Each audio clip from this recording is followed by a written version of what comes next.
Everyone, myself Sakshi Pawar from Akash Agarwal classes. और आज अपन चालू करने वाले हैं ये सीरीज में अपना इकोनॉमिक्स का third chapter theory of production. Theory of production और जो थियोरी ऑफ कॉस्ट है, ये दोनों मिला के आपको ऑलमोस्ट अराउंड 13 to 15 मार्क्स के लिए पास्ट पेपर्स में आ चुका है। तो ये मतलब ये दोनों भी चैप्टर्स आपके लिए बहुत ज़्यादा इंपॉर्टेंट है। तो वेटेज देखें तो 8 to 8 मार्क्स दोनों के लिए, बट सबसे ज़्यादा जो क्वेश्चंस पूछे जाते हैं वो प्रोडक्शन में से पूछे जाते हैं। तो आज अपन चालू करते हैं अपना प्रोडक्शन ये चैप्टर। प्रोडक्शन में आप पूछोगे प्रोडक्शन तो होता क्या है। प्रोडक्शन मतलब बेसिकली अपन कुछ चीज़, कोई चीज़ बना रहे हैं।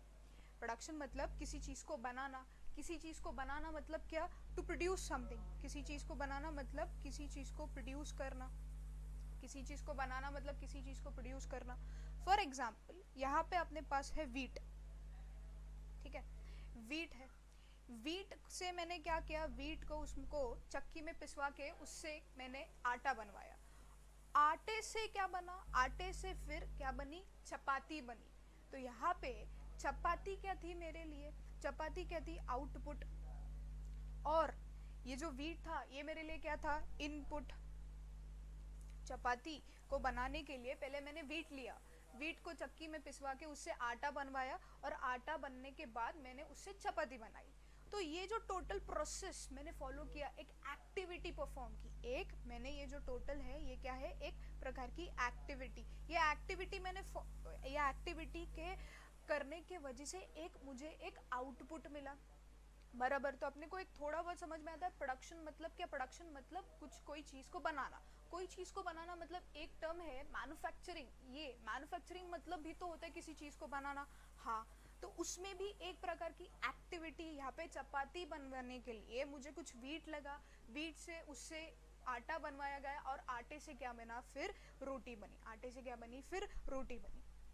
इसका मतलब प्रोडक्शन में क्या अपन किसी नई चीज़ को बना रहे हैं? हाँ, बट क्या ऐसी कोई चीज़ को बना रहे हैं जो ऑलरेडी एग्जिस्टेंस में थी ही नहीं? नहीं, ऑलरेडी एग्जिस्टेंस में थी नहीं ऐसी कोई चीज़ बना रहे हैं क्या? नहीं, ऑलरेडी एग्जिस्टेंस में वीट तो था। वीट से मैंने क्या किया? वीट का फॉर्म बदला। मैंने क्या किया? वीट का फॉर्म बदला, और वीट के फॉर्म बदलने से मैंने चपाती बनवाई। तो यहाँ पे प्रोडक्शन में अपन कोई नई चीज़ नहीं बना रहे। नई चीज़ बना सकता है क्या? नहीं, ऑलरेडी एग्जिस्टेंस में जो चीज़ थी उसको मैंने उसका फॉर्म बदला, या फिर अपन उसको बोल सकते हैं उसका शेप बदला, और शेप बदलवाने से मैंने एक आउटपुट बनवाया जिसका नाम है चपाती, ठीक है। तो प्रोडक्शन मतलब क्या? प्रोडक्शन मतलब प्रोड्यूस करना। जैसे कि अलग अलग एग्जाम्पल्स है, जैसे कि यहाँ पे फार्मर्स का एग्जाम्पल है। फार्मर ने यहाँ पे वीट दिखेगा, आपको सोयाबीन दिखेगा, फिर अलग अलग इंग्रेडिएंट्स दिखेंगे, ग्रेन्स दिखेंगे, ये सारे सीरियल्स है, ये सारी चीज़ें क्या ये प्रोडक्शन में काउंट होती है? हाँ। सेकंड एग्जांपल ये क्या है? मशीन का प्रोड्यूस करना। क्या मशीन को प्रोड्यूस करना भी प्रोडक्शन में काउंट किया जाता है? हाँ। यहाँ पे अपन एक मशीन को लेके दूसरी मशीन बना रहे, वो भी प्रोडक्शन में काउंट होगा। यस। फिर थर्ड एग्जाम्पल में क्या है? वुल। ये वुल कहाँ से बनेगा? वुल को मैं कहाँ से बनवाऊंगी? शिप की जो स्किन रहती है, शिप की स्किन को अपन उसके ऊपर थोड़ा बहुत एक्टिविटी परफॉर्म करते हैं, और एक्टिविटी परफॉर्म करने के बाद वुल बनता है। यस, मतलब मैंने फार्मर्स जो गुड्स बनाते हैं वो प्रोडक्शन में काउंट होता है। यस। मशीन एक मशीनरी से दूसरी मशीन को बनाना वो भी प्रोडक्शन में काउंट होता है। हाँ। और तीसरी चीज़, शिप। एनिमल्स के स्किन के जरिए मैंने क्या बनवाया? वुल बनवाया। एनिमल्स के स्किन के जरिए मैंने क्या बनवाया? वुल बनाया। तो वो भी एक क्या है? वो भी एक गुड है जो मेरे प्रोडक्शन में काउंट हो रहा है। यस।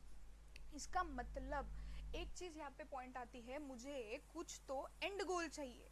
मुझे कुछ तो एंड गोल चाहिए। समझो फॉर एग्जाम्पल मैंने किसी को पैसे दिए, ठीक है, मैंने किसी को पैसे दिए और उसको बोला कि ये ऐसा घर बनवा मेरे लिए। उसने मुझे मैप दिखाया, उसने मुझे बताया कि ये सारी इंटीरियर डिज़ाइनिंग किए जाएंगी, ये सारी चीज़ें करेंगे हम लोग, साइड में ये सारे कारपेट वगैरह डालेंगे, कलर वगैरह ऐसा करेंगे वैसा करेंगे, ओके फाइन। और मुझे जब उसने एक्चुअली बनवा के दिया ना, तो मुझे ये प्रकार का घर बनवा के दिया, पूरा खराब घर बनवा के दिया। मैंने उसको पैसे दिए, उसने घर का मुझे पूरा सैंपल बताया कि हम लोग ऐसे घर बनवाएंगे, ऐसे इंटीरियर डिजाइनिंग वगैरह करेंगे, बट उसने मुझे जो आउटपुट दिया वो मेरे को सेटिस्फाई नहीं कर रहा था। यस, क्या यहाँ पे मेरा प्रोडक्शन, कुछ प्रोडक्शन हुआ है, यस प्रोडक्शन तो हुआ है, प्रोडक्शन हुआ है, घर का प्रोडक्शन हुआ है, बट वो मेरे वांट को सेटिस्फाई कर रहा है क्या? वांट को सेटिस्फाई कर रहा है? जैसा घर चाहिए था वैसा घर मुझे मिला क्या? नहीं। इसका मतलब क्या ये प्रोडक्शन, ये घर को बनाना या ये घर को बनाना इकोनॉमिक्स में प्रोडक्शन काउंट किया जाएगा? नहीं। इसका मतलब अपन ये कंक्लूजन पे आते हैं कि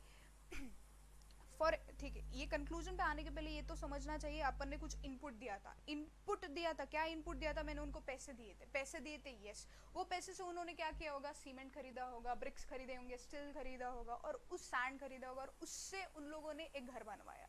तो इनपुट भी है, आउटपुट भी है और एक्टिविटी भी परफॉर्म कर रहे हैं, बट इससे जो आउटपुट बन रहा है वो मेरे वांट को सेटिस्फाई नहीं कर रहा, जिसके वजह से क्या इसको प्रोडक्शन कहलाया जाएगा इकोनॉमिक्स में? नहीं। तो ऐसा कोई प्रोडक्ट बनना है जिससे मेरी वांट सेटिस्फाई हो, वो ही प्रोडक्ट क्या कहलाया जाएगा? Production in economics. Yes. So what is production in economics? What is production in economics? It is an activity of making material. कोई भी प्रकार का मटेरियल क्या? नहीं, एक एक्टिविटी होनी चाहिए। Very first important thing is एक एक्टिविटी होनी चाहिए, फिर एक मटेरियल बनना है। कहाँ से बनेगा मटेरियल? अपन यूटिलाइज करेंगे रिसोर्सेस। पहले वाला एग्जांपल में मैंने रिसोर्सेस दिए थे, क्या उसको पैसा दिया और उसने खरीदे रिसोर्सेस को खरीदे, जैसे कि सैंड, ब्रिक्स, सीमेंट, ये सारे चीज़ों को उसने खरीदा, लेबर को पैसा दिया होगा। तो यहाँ पे वो यूटिलाइज करेगा रिसोर्सेस को। तो ये रिसोर्सेस क्या है? एमएमसीटी मतलब क्या? मैन लेगा, वो उसको मैन लगेगा मतलब लेबर लगेगा, उसको मनी लगने वाला है। अपन कैप मैन, मनी, टाइम, मटेरियल, ये सारी चीज़ें and extra many more things वो यूज करके क्या बनेगा, क्या बनवाएगा? कमोडिटी बनवाएगा। ठीक है, कमोडिटी बनेगी। कमोडिटी जो बनेगी वो गुड्स भी हो सकती है, वो सर्विसेज भी हो सकती है। गुड्स भी हो सकती है, सर्विसेज भी हो सकते हैं। Goods is something which is what? Good is something which is tangible मतलब अपन जिसको छू सकते हैं, देख सकते हैं। Services is something which is intangible. इसका मतलब क्या? जो service actors, dancers, teachers, doctors perform करते हैं, क्या वो भी प्रोडक्शन कहलाया जाता है इकोनॉमिक्स में? Yes, it is also called as production in economics. कैसे क्या देखते हैं अपन? हाँ, इसको देखने के पहले अपना जो लास्ट डेफिनेशन का एक पॉइंट रह जाता है, which is satisfy our human wants, मतलब उसमें होनी चाहिए यूटिलिटी। फर्स्ट चैप्टर में पढ़ा था यूटिलिटी मतलब क्या? एक प्रोडक्ट में अगर इतनी क्षमता है कि वो अपने नीड्स को, वांट्स को सेटिस्फाई कर सके, तो उसको बोला जाता है यूटिलिटी। उसको बोला जाता है कि वो प्रोडक्ट में क्या है? यूटिलिटी। इसका मतलब production is something which is an activity of making material by utilizing resources such as men, material, time, money and making commodity आपकी हो सकती है goods, वो हो सकते हैं services को पढ़ेंगे। plus it should have the ability to satisfy our human wants, तो कहलाया जाएगा क्या? प्रोडक्शन। तो सर्विसेज को कैसे कहलाया जाता है? सर्विसेज फॉर एग्जांपल एक्टर्स जो है, एक्टर्स हमें कुछ देते हैं, क्या अपने वांट्स को सेटिस्फाई कर रहे हैं, वो हमें प्रोवाइड करते हैं एंटरटेनमेंट। वो हमें क्या, उनका फाइनल प्रोडक्ट यहाँ पे क्या रहता है? उनका फाइनल प्रोडक्ट रहता है एंटरटेनमेंट। ये एंटरटेनमेंट को प्रोवाइड करने के लिए क्या कोई वो एक्टिविटी परफॉर्म करते हैं? यस, एक प्रोसेस रहता है। क्या वो कैसे भी डांस कर सकते हैं? क्या वो कैसे भी स्पीच दे सकते हैं? क्या वो कैसे भी एक्टिंग कर सकते हैं? नहीं, एक एक्टिविटी है। यस। क्या वो मटेरियल्स को, रिसोर्सेस को यूज कर रहे हैं? यस। जब अपने टीवी पे वो लोग डिस्प्ले होते तो वो लोग कुछ ना कुछ रिसोर्सेस को यूटिलाइज करने के बाद ही तो अपन उनको देख सकते हैं। यस। और वो अपने यूटिलिटी को भी वांट्स को सेटिस्फाई कर रहे हैं क्या? Yes, we want what? Pleasure.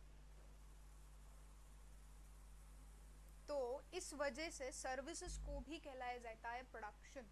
ठीक है, ओके। तो अपन ने यहाँ पे क्या पढ़ा कि समथिंग, अब कोई भी गुड को बना किसी भी चीज को बनाना, it is not called as production. उस पर्टिकुलर प्रोडक्ट में क्या होना चाहिए, that particular product should have the want satisfying power, वो अपने वांट्स को सैटिस्फाई करने चाहिए, ओके।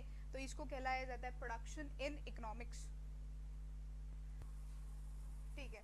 तो किसी गुड को बनाने के लिए, किसी सर्विसेज को प्रोड्यूस करने के लिए अपने को लगते हैं factors of production. Factors of production मतलब किसी गुड्स एंड सर्विसेज को बनाने के लिए जो रिसोर्सेज लगते हैं उनको बोला जाता है फैक्टर्स ऑफ प्रोडक्शन। क्या है factors of production? The 4 basic factors of production, land, labour, capital and entrepreneur. कौन सी चीजें हैं? Land, it is labour, capital and entrepreneur. तो हर एक फैक्टर ऑफ प्रोडक्शन को अपन इन डिटेल पढ़ेंगे। पहला factor of production is land. क्या होता है land? According to professor Marshall, Alfred Marshall, but professor Alfred Marshall के कहने के पहले अपने को तो ये समझ में आता है लैंड इज समथिंग, एक जगह। लैंड को अपन एक बोले तो एक जगह क्या रहता है? लैंड। किसी भी जगह को अपन क्या बोल देते हैं? लैंड। बट इन इकोनॉमिक्स क्या होता है? Land is something which is on the surface of the earth, above the surface of the earth and below the surface of the earth. On the surface of the earth क्या रहता है? On the surface of the earth मतलब forest, trees, water, ये सारी चीजें on the surface of the earth है। Above the surface of earth क्या रहते हैं? Above the surface of earth मतलब क्लाइमेट, एटमॉस्फेयर, एयर, ये सारी चीजें above the surface of earth है। और below the surface of earth मतलब क्या? सॉइल, मड, मिनरल्स, ये सारी चीजें क्या है? Below the surface of the अर्थ। तो जनरल टर्म्स में बोले तो लैंड मतलब एक जगह, लैंड क्या होती है? एक जगह। बट इकोनॉमिक्स में लैंड को क्या बोला जाता है? Something which is on the surface of the earth, above the surface of the earth and below the surface of the earth. So according to professor Marshall, land includes all those natural resources which are found on the surface of earth. On surface of earth मतलब क्या? Forest, trees, plants, water etcetera, ठीक है। Above the surface of earth, above the surface of earth मतलब क्या? Climate, atmosphere, air, ये सारी चीजें क्या है? Above the surface of earth. और below the surface of earth, below the surface of earth मतलब क्या? मिनरल्स, सॉइल, सॉइल ही मड बोलेंगे, ये सारी चीजें क्या होती है? लैंड में आती है। तो लैंड किसने डेफिनेशन दिया है? Professor Marshall, professor Alfred Marshall ने ये डेफिनेशन दिया है। प्रोफेसर अल्फ्रेड मार्शल ने ये डेफिनेशन दिया है, ठीक है।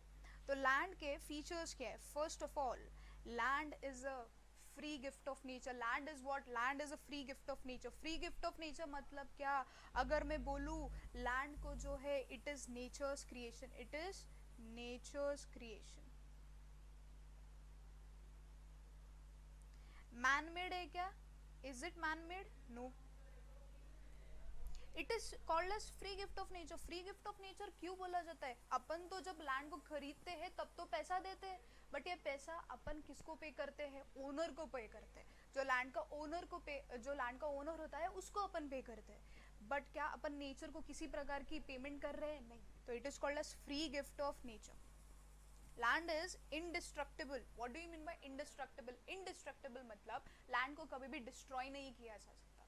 लैंड की fertility over a period of time reduce हो सकती है। वो फर्टिलिटी कैसे रिड्यूस होती है?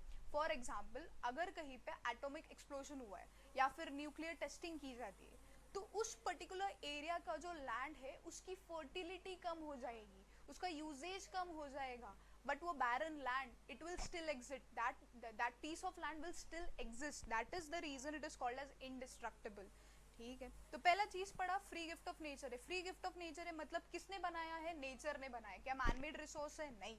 उसके ऊपर से land is the most primary factor of production.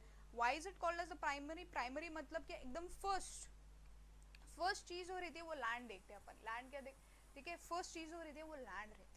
फिर दूसरी चीज अपन ने यहाँ पे पढ़ा, लैंड इज इंडिस्ट्रक्टिबल। इंडिस्ट्रक्टिबल मतलब क्या? कभी भी अपन उसको डिस्ट्रॉय नहीं कर सकते, उसकी फर्टिलिटी रिड्यूस हो सकती है, but that piece of land वो हमेशा वहां पे रहेगा। अब passive factor of production. Passive factor of production देखो दो चीजें होती है, एक्टिव। एक्टिव मतलब खुद के बल, खुद काम करेगा, खुद वो एक्टिव रहेगा, पैसिव मतलब उसके ऊपर कोई और काम करेंगे, उसको कोई पीछे से धक्का देगा तब ही वो जाके काम कर पाएगा। मतलब लैंड के ऊपर, land is the most passive factor of production, most inactive factor of production. जब लेबर कैपिटल उसके ऊपर काम करेंगे, एक बैरन लैंड है, एक बैरन लैंड है, क्या वो एग्रीकल्चर प्रोड्यूस कर सकता है? क्या वो कोई प्रकार के वेजिटेबल्स प्रोड्यूस कर सकता है? नहीं। उसके ऊपर जब फार्मर्स काम करेंगे, वो पैसा डालेंगे, वो ट्रैक्टर्स खरीदेंगे, तभी जाके वहां से क्या होगा? प्रोडक्शन होगा, तभी जाके वहां से वेजिटेशन क्रिएट होगा। फिर बोला जाता है land has diminishing marginal returns. मतलब क्या? लैंड से आपको जो रिटर्न्स मिलेंगे वो बढ़ते रहेंगे, but it will increase at a lower rate. इसका मतलब क्या होता है कि अगर आप ज्यादा लैंड के ऊपर प्रेशर डालें, इंटेंसिव यूज किए, तो उससे जो रिटर्न्स आएंगे वो बढ़ेंगे जरूर, बट वो कम परसेंटेज से बढ़ेंगे। मतलब फॉर एग्जाम्पल एक फार्मर है, उसके पास उसके पास तीन दूसरे फार्मर्स है जो वहां पे लैंड के ऊपर काम कर रहे हैं, ठीक है। He has 3 farmers, he has 3 labourers बोल सकते हैं, यस। उसके पास एक लैंड है और कुछ पेस्टिसाइड्स भी यूज करता है, वो कुछ पेस्टिसाइड्स यूज करता है, वो कुछ फर्टिलाइजर्स को यूज करता है, और उसके बाद प्रोडक्शन करता है। पहले साल में जब उसने प्रोडक्शन किया ना, तब पहले साल में उसने प्रोडक्शन किया 1000 यूनिट्स का प्रोडक्शन किया। कितने? 1000 यूनिट्स का प्रोडक्शन किया। दूसरे साल में जब उसने प्रोडक्शन, एक मिनट,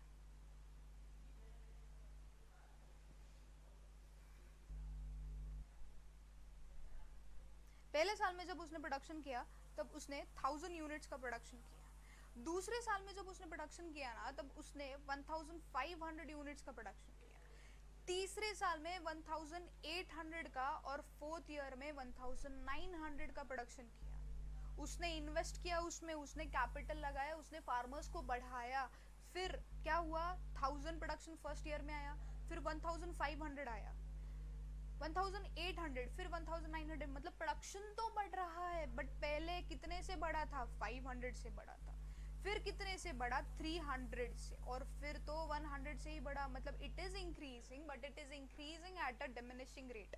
तो उसको बोला जाता है diminishing marginal returns. Supply of land is inelastic. मतलब क्या? अपन ने सप्लाई के चैप्टर में पढ़ा था, in elastic, it is perfectly in elastic. Land के सप्लाई को कभी भी आप बढ़ा नहीं सकते हो। ऑलरेडी एग्जिस्टिंग नंबर ऑफ जो एरिया है लैंड का, एरिया कभी बढ़ा सकते हो? नहीं। इसका मतलब प्राइसेस ऑफ लैंड जो है वो, यहाँ पे प्राइसेस डिनोट करते हैं वाई एक्सिस, क्वांटिटी सप्लाइड क्या एक्स एक्सिस डिनोट करता है, यस। प्राइस बढ़ते जाएगा, लैंड का प्राइस बढ़ रहा है, but quantity supplied will never increase, वो सेम रहेगा।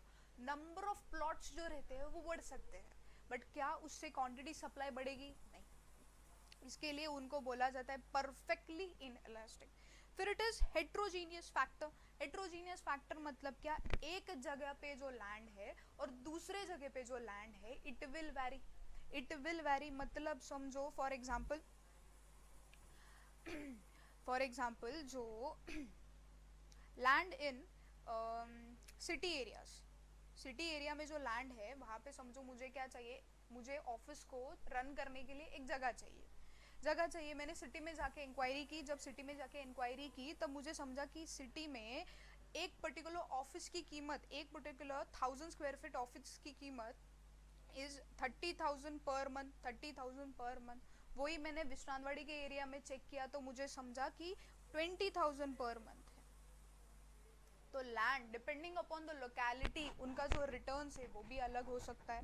Heterogeneous factor, yes. No geographical mobility मतलब क्या? नो जोग्राफिकल मोबिलिटी क्या? लैंड को कभी आप एक जगह से दूसरे जगह तक चेंज कर सकते हो? क्या उसको चेंज कर सकते हो? नहीं। जोग्राफिकल मोबिलिटी नहीं, ऑक्यूपेशनल मोबिलिटी है। ऑक्यूपेशनल मोबिलिटी क्या? मतलब एक पर्टिकुलर पीस ऑफ लैंड पे आप वीट ग्रो कर सकते हो। फर्स्ट ईयर में आपने वीट ग्रो कर लिया, फिर बाद में आपने उसके ऊपर राइस ग्रो कर लिया, फिर उसके ऊपर आपने शुगर केन ग्रो कर लिया, तो उसके पास ऑक्यूपेशनल मोबिलिटी है, बट जोग्राफिकल मोबिलिटी है क्या? नहीं। तो क्या पढ़ा अपन ने? लैंड जो है, land is something which is on the surface of the earth, above the surface of the earth and below the surface of the अर्थ, ठीक है, ओके। फिर फीचर्स ऑफ लैंड में बोला कि first of all land is most primary factor of production. पहले जो चीज पढ़ेंगे अपन, it is the first very most very first factor of production is what? Land.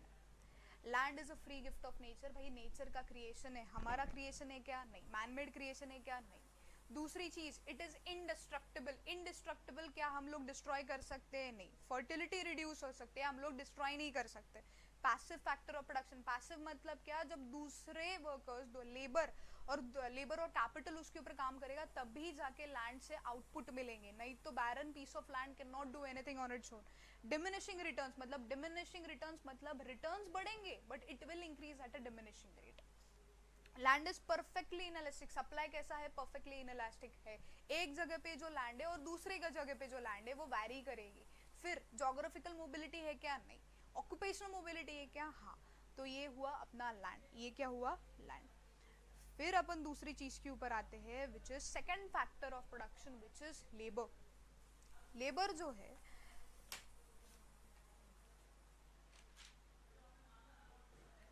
Labour मतलब काम करना. लेबर मतलब क्या? अपने को पहले तो ये चीज ध्यान देनी है कि लेबर और लेबरर में डिफरेंस होता है क्या? यस. लेबरर जो है वो इंसान है. यहाँ पे देख सकते हैं लेबरर जो है ये पर्टिकुलर इंसान, ये जो इंसान है this person is the labourer. और उसका जो काम है, ये जो काम कर रहा है यहाँ पे, जो भी टाइपिंग का या फिर जो कुछ भी लिखने का काम कर रहा है, वो उसके काम को बोला जाएगा लेबर. उसके काम को बोला जाएगा लेबर. ठीक है. लेबर मतलब क्या? लेबर मतलब क्या? काम करना. काम करना. बट मार्शल ने यहाँ पे इकोनॉमिक्स में बोला कि बाबा बस काम करना नहीं. ये नहीं है, ये कट करना, यहाँ पे लिखना लेबर. एक minute. It is labour. Labour refers to what? Labor refers to any exertion of mind मतलब brain और body. पूरा definition पढ़ते हैं. Labor refers to any exertion of mind or body undergone partly or wholly with the view of earning some good other than pleasure derived directly from the work. मतलब labour क्या होता है? Exertion मतलब काम करना. आप एग्जॉस्ट हो रहे. माइंड मतलब क्या? ब्रेन से काम हो सकता है. जो अपन जो वर्कर्स नहीं बोलेंगे, जो सैलरी पर्सन रहते हैं, जो टीचर्स है, they are using the brain to perform something. They are using the brain. फिर बॉडी मतलब जो काम, जो फॉर एग्जांपल कंस्ट्रक्शन साइट पे जो काम करते हैं लोग, जो सफाई कर्मचारी होते हैं, ये लोग उनकी स्ट्रेंथ यूज करते हैं. क्या यूज करते हैं? स्ट्रेंथ यूज करते हैं. तो body undergone partly or wholly with the view of earning some good. ये गुड क्या है? मतलब समथिंग इन रिटर्न. उनको कुछ तो रिटर्न में चाहिए. लेबर बोलता है मुझे कुछ तो रिटर्न. अपन ये डेफिनेशन को वापस पढ़ते हैं जरा. ठीक है, ये डेफिनेशन को वापस पढ़ते हैं. इट्स लेबर क्या होता है? According to professor Marshall labour, this is not land, this is labour. Labor refers to any exertion about what? Mind मतलब क्या? Mind मतलब यहाँ पे अपन यूज करने वाले हैं ब्रेन. एंड बॉडी मतलब क्या? बॉडी मतलब यहाँ पे अपन यूज करने वाले हैं स्ट्रेंथ. ठीक है. undergone partly or wholly with the view of earning some good. Very important point over here is अपने को कुछ तो रिटर्न में चाहिए. other than pleasure, very important, other than pleasure, derived directly from work. तो labour का मतलब ये होता है कि आप आपका ब्रेन यूज कर सकते हो, मतलब आप आपके नॉलेज को यूज कर सकते हो. यस. दूसरी चीज, आप आपके स्ट्रेंथ को यूज करते हो. स्ट्रेंथ लेबरर्स जो यूज करते हैं, समझो लेबरर्स नहीं बात करेंगे अपन, जो वर्कर्स कंस्ट्रक्शन साइट पे जो वर्कर्स रहते हैं, जो कंस्ट्रक्शन साइट में जो वर्कर्स रहते हैं, फिर जो सफाई कर्मचारी रहते हैं, ये सारे लोग जो क्या करते हैं? उनके स्ट्रेंथ को यूज करते हैं. यस. ब्रेन को यूज करने वाले लोग कौन होते हैं? ब्रेन को यूज करने वाले डॉक्टर्स ब्रेन यूज करते हैं, अकाउंटेंट्स है, टीचर्स है, ये सारी चीजें उनको नॉलेज को यूज करते हैं. और नॉलेज को यूज करने के बाद they expect something in return मतलब कुछ तो in monetary terms they want something, या फिर in kind they want something. Not necessary in monetary terms, they want something in kind, they want something in return. ठीक है, kind मतलब यहाँ पे गुड्स की ही बात कर रहे हैं अपन, not about pleasure. The definition itself is other than pleasure, मतलब something which is done out of love and affection. Love and affection जो किया जाता है वो क्या लेबर में काउंट होगा? नहीं, लेबर में काउंट नहीं होता। फॉर एग्जाम्पल, जो आपकी मम्मी आपको जो खाना बना के देती है घर पे, she keeps the house clean, ये सारी चीजें वो जो करती है, क्या वो लेबर में काउंट किया जाता है? नहीं, वो लेबर में काउंट नहीं किया जाता है। Derive directly from work. तो यहाँ पे मोस्ट इंपॉर्टेंट थिंग वॉज कि बाबा माइंड भी हो सकता है, बॉडी भी हो सकती है, आपको कुछ रिटर्न्स में चाहिए, रिटर्न में चाहिए। बट यहाँ पे अगर आप, if you are doing any kind of social work, ठीक है, क्या वो लेबर में काउंट किया जाएगा? नहीं। ठीक है, तो अपन ने ये लेबर के डेफिनेशन को पढ़ा। लेबर के डेफिनेशन को तो अपन ने पहले भी पढ़ा था, बट उसको थोड़ा सा मैंने ये कर दिया क्योंकि वो पिछला वाला लेक्चर मैंने गलती से स्टॉप हो गया था। ठीक है, then there is features of labour. What do you mean by features of labour? Labour is the active factor of production. Labour को बोला जाता है active factor of production, it is the most active factor of production, क्योंकि labour खुद के बलबूते पे काम कर सकता है। ह्यूमन बीइंग, यार ह्यूमन बीइंग तो क्या है, एक्टिव फैक्टर ऑफ प्रोडक्शन है। लैंड क्या था? पैसिव फैक्टर ऑफ प्रोडक्शन था। Labour is inseparable from the body of labourer. मैंने दो चीजें बात की थी। लेबरर कौन है? वो इंसान। और लेबर कौन होता है? उसका काम। लेबर क्या रहता है? उसका काम। Labour is inseparable from the body of labour. Labour और उसका लेबरर क्या मतलब? क्या अपन एक टीचर है समझो, for example there is a teacher.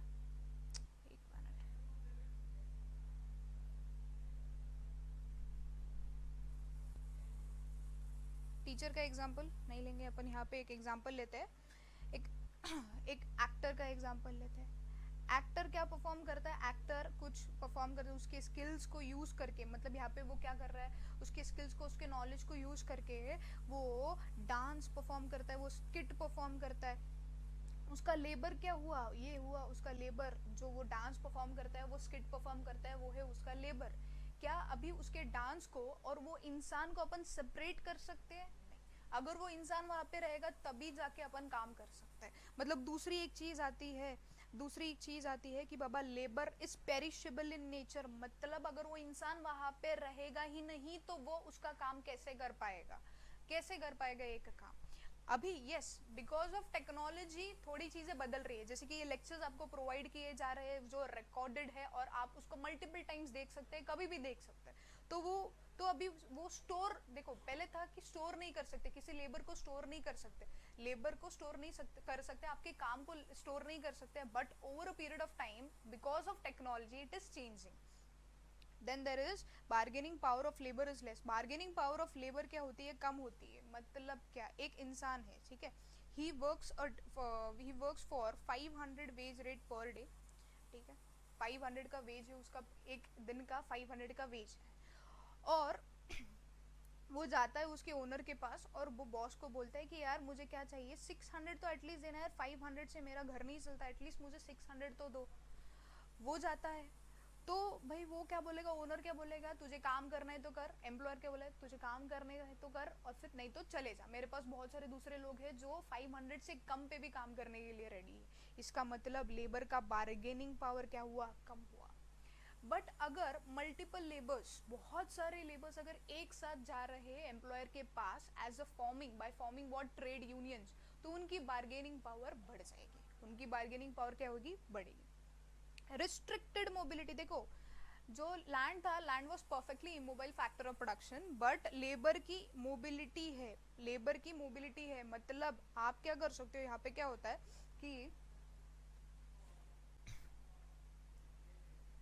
Labour की मोबिलिटी है, लेबर जो है he gets emotionally attach to the place in which he stays, ठीक है, जहाँ पे वो काम कर रहा है वहाँ पे वो इमोशनली अटैच होता है। समझो for example labour works in Pune and he has got a job offer from where, he has got a job offer from Delhi.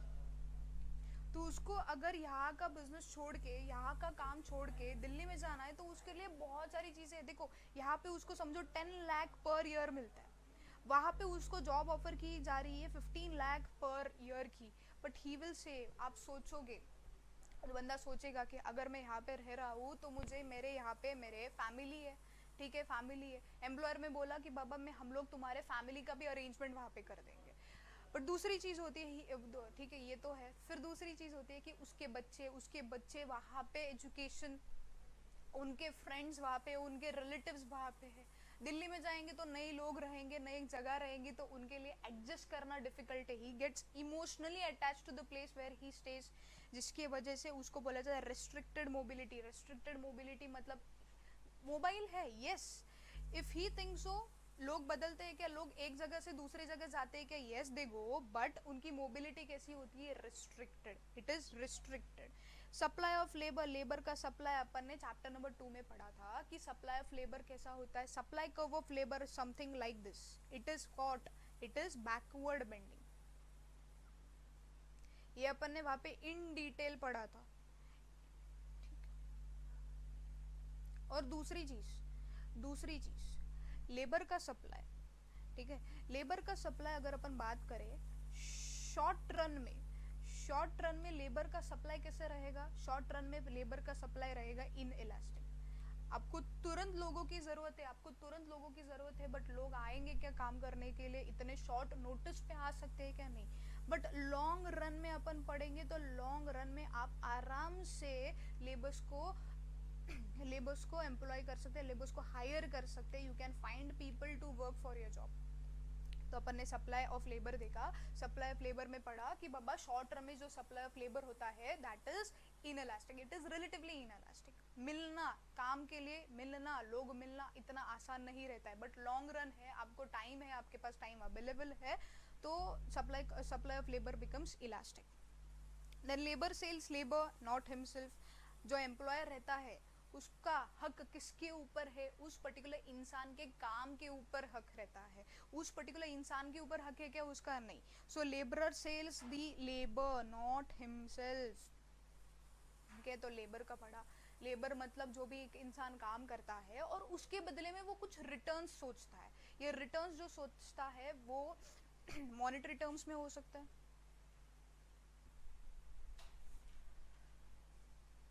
It can be monetary terms, it can be in kind. Kind मतलब क्या? उसको कुछ goods मिल सकते हैं, उसको किसी ने कुछ चीज दे दी, ठीक है, एम्प्लॉयर ने उसको क्या दे दिया? उसको समझो गाड़ी दे दी, ठीक है, उसके काम करने के बदले में उसको एक BMW कार दे दी, तो वो भी उसके लिए लेबर कहलाया जाएगा कि yes, because he something, because he receiving something in return. But एक इंसान जो out of love and affection करता है that is not called as labour. फिर labour is the most active factor of production. Labour के वजह से दूसरे फैक्टर्स ऑफ प्रोडक्शन एक्टिव बन जाते हैं, दूसरे फैक्टर्स ऑफ प्रोडक्शन काम करने लग जाते हैं। लेबर और लेबरर को क्या अपन सेपरेट कर सकते हैं? नहीं सेपरेट कर सकते हैं। अगर वो इंसान वहां पे रहेगा तभी जाके काम होगा। Yes, because of technology it is changing, but still सारी चीजें तो नहीं हो सकती। डॉक्टर है बाबा, डॉक्टर वहां पे जब रहेगा तभी वो ऑपरेशन परफॉर्म कर सकता है। डॉक्टर नहीं है तो हो सकता है क्या? नहीं। Supply curve of labour, supply curve of labour is backward bending. Backward bending है। शॉर्ट रन की बात करें तो आसानी से लेबर नहीं मिलेगा, तो शॉर्ट रन में सप्लाई ऑफ लेबर क्या है? Inelastic, which is another MCQ का पॉइंट। लॉन्ग रन में सप्लाई ऑफ लेबर कैसा हो जाता है? इलास्टिक बन जाता है। आप yes you can hire people, ठीक है। तो ये अपने दो क्या बन गए? दो फैक्टर्स ऑफ प्रोडक्शन खत्म हो गए। पहला फैक्टर ऑफ प्रोडक्शन लैंड था, दूसरा फैक्टर ऑफ प्रोडक्शन लेबर बना।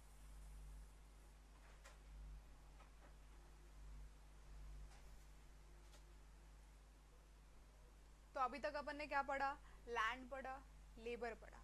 लैंड पढ़ लिया, लेबर पढ़ लिया। अभी थर्ड फैक्टर ऑफ प्रोडक्शन जो है कैपिटल। कैपिटल मतलब क्या? कैपिटल को अगर यहाँ पे लिखे अपन, ठीक है, कैपिटल जनरल सेंस में बात करें, जनरल टर्म्स में बात करें तो capital is the money which is invested in business.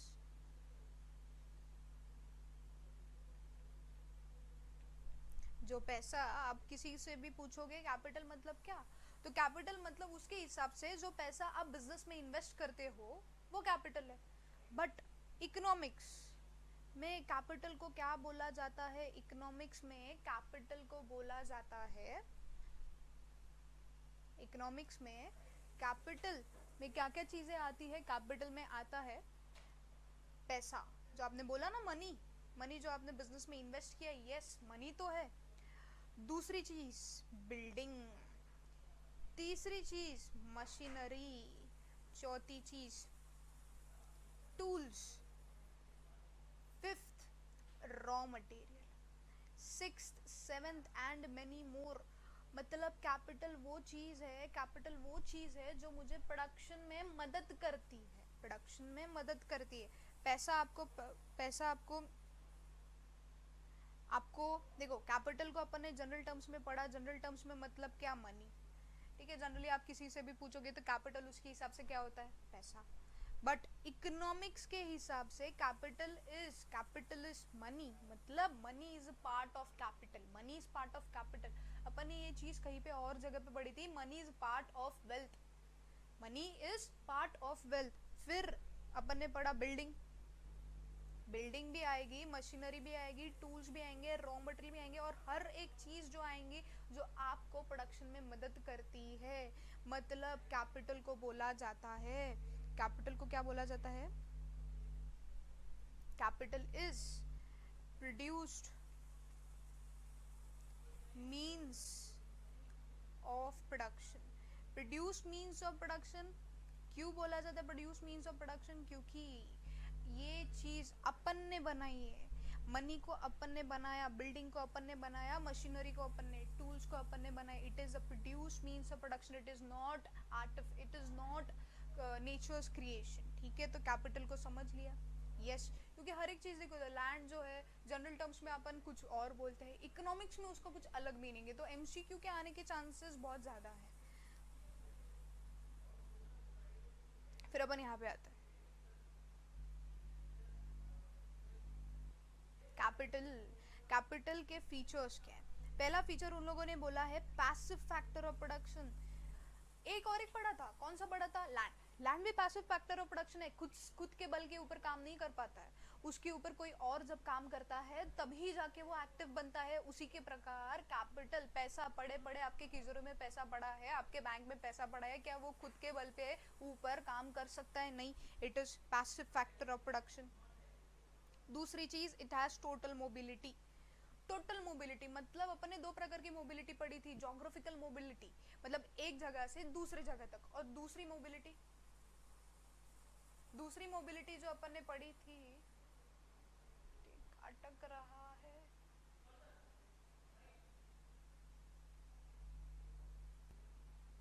थोड़ा लेक्चर बीच में अटक रहा है, ठीक है, ठीक है। तो कैपिटल में अपन ने यहाँ पे पहले तो देख लिया कि पैसिव फैक्टर ऑफ प्रोडक्शन है। पैसिव फैक्टर ऑफ प्रोडक्शन मतलब जब तक लेबर और जब तक एंटरप्रेन्योर इसके ऊपर काम नहीं करेंगे तब तक ये एक्टिव नहीं बनेगा। फिर अपन ने पढ़ा था कि मोबिलिटी, मोबिलिटी में अपन ने क्या पढ़ा कि दो प्रकार के मोबिलिटीज होते हैं, जोग्राफिकल मोबिलिटी, एक है occupational mobility.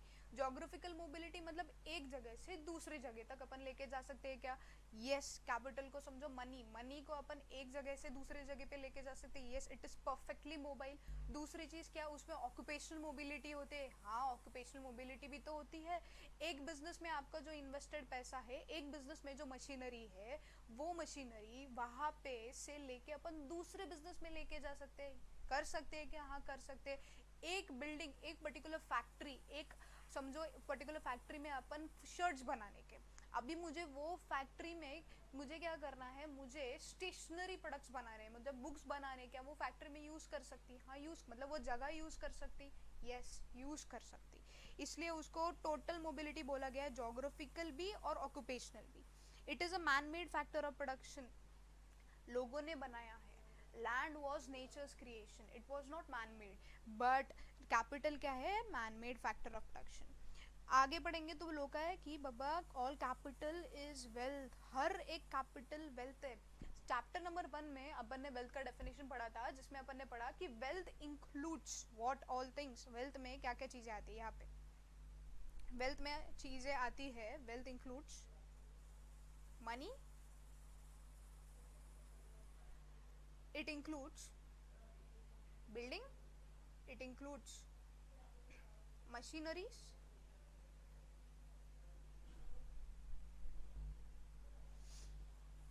it includes machineries, It includes jewelry,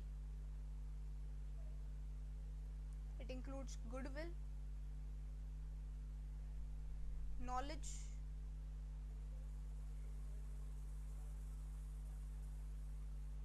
patent, trademark and etcetera. और एक चीज अपन ने पढ़ी थी, ठीक है, वो तो ठीक है, अभी एक्सेट्रा, ये सारी चीजें अपन ने वेल्थ में पढ़ी थी। अपन ने बोला कि यहाँ पे बोला गया है ऑल कैपिटल इज वेल्थ, हर एक कैपिटल वेल्थ होता है। मतलब कैपिटल में चीजें अपन ने पढ़ी कि कैपिटल में मशीनरी आएगी, कैपिटल में बिल्डिंग्स आते हैं, कैपिटल में गुडविल भी आएगी, पेटेंट भी आएंगे।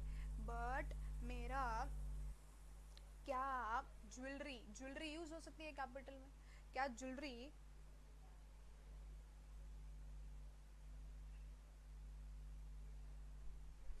ज्वेलरी अपन घर पे पड़ी हुई जो आपकी ज्वेलरी रहती है, जो आपका गहने रहते हैं, क्या आप किसी प्रकार से उसको प्रोडक्शन प्रोसेस में यूज कर सकते हो? नहीं। डायरेक्टली यूज कर सकते हो क्या? नहीं, उसको किसी फॉर्मेट में बदलना पड़ेगा आपको, उसको मनी के फॉर्मेट में बदलना पड़ेगा या फिर उससे मशीनरी खरीदनी पड़ेगी, तब जाके वो चीज अपने प्रोडक्शन प्रोसेस में यूज होगी। तो इस वजह से नॉलेज बाबा आपके पास हर जगह का नॉलेज है, आपके पास हर जगह का नॉलेज है। आपके पास है कॉस्ट अकाउंटिंग का नॉलेज। क्या आपको बोला गया कि बाबा यहाँ पे मुझे क्या करना है, यहाँ पे ना मुझे पेंटिंग बनानी है, ठीक है, यहाँ पे ना मुझे एक काम कर, एक मशीनरी, पेंटिंग नहीं बोलेंगे अपन, पेंटिंग बाद में आएगा, ठीक है, पहले अपन लेते हैं, यहाँ पे ना मुझे एक मशीनरी बना के दे। तेरे पास नॉलेज है तो एक काम कर, मुझे मशीनरी बना के दे, मुझे मेडिसिन बना के दे। तो ये नॉलेज आपका कुछ काम का है क्या? यहाँ पे नहीं, काम का नहीं आएगा। आपका पर्टिकुलर नॉलेज उस पर्टिकुलर फील्ड में ही काम पे आएगा। इस वजह से अपन बोलते हैं कि बाबा हर एक कैपिटल वेल्थ होता है, हर एक कैपिटल वेल्थ होता है। आपकी मशीनरी, आपकी बिल्डिंग, आपकी लैंड, आपकी प्रॉपर्टी, हर एक चीज क्या है? क्या वेल्थ है। But all wealth is not capital, all wealth is not capital. Most important MCQ point कि हर एक कैपिटल में जो चीज होती है वो वेल्थ है, हर एक कैपिटल वेल्थ है, but all wealth is not capital. फिर अपन ने बोला it will create more employment, मतलब आपने बिजनेस में पैसे डाले, आपने बिजनेस में पैसा इन्वेस्ट किए, आपका प्रोडक्शन बढ़ रहा है, प्रोडक्शन बढ़ने के लिए आपको लेबर लगेगा, आप लेबर को हायर करोगे, जिसकी वजह से उनके पास क्या होगा? एम्प्लॉयमेंट जनरेशन होगा। तो ये कुछ फीचर्स ऑफ कैपिटल पढ़ा। कैपिटल मतलब पैसा क्या? कैपिटल मतलब पैसा नहीं, कैपिटल इंक्लूड्स मनी, दूसरी चीजें भी आएंगी उसमें। फिर अपन ने पढ़ा कि कैपिटल क्या होता है? Passive factor of production. खुद के बल के ऊपर काम नहीं करता, दूसरे जब फैक्टर्स ऑफ प्रोडक्शन काम करते हैं तभी जाके वो काम करता है। It has total mobility, geographical mobility भी, ऑक्यूपेशनल मोबिलिटी भी। A man made factor of production किसने बनाया है? Human being has created it. फिर capital is wealth, all capital is wealth. हर एक कैपिटल में जो चीज आती है it is wealth, but all wealth is not capital. It generates more employment, वो भी पढ़ा। अभी अपन आते हैं नेक्स्ट पॉइंट के ऊपर, जिसका नाम है एंटरप्रेन्योर कौन होता है? Who is this person? General sense में बात करें तो जो बंदा बिजनेस को चालू करता है वो है एंटरप्रेन्योर। किसी भी लेमन को पूछो, लेमन क्या बोलेगा? जो बंदा बिजनेस को चालू करता है he is called as an entrepreneur. But in economics वो बंदा जो ऑर्गेनाइज करता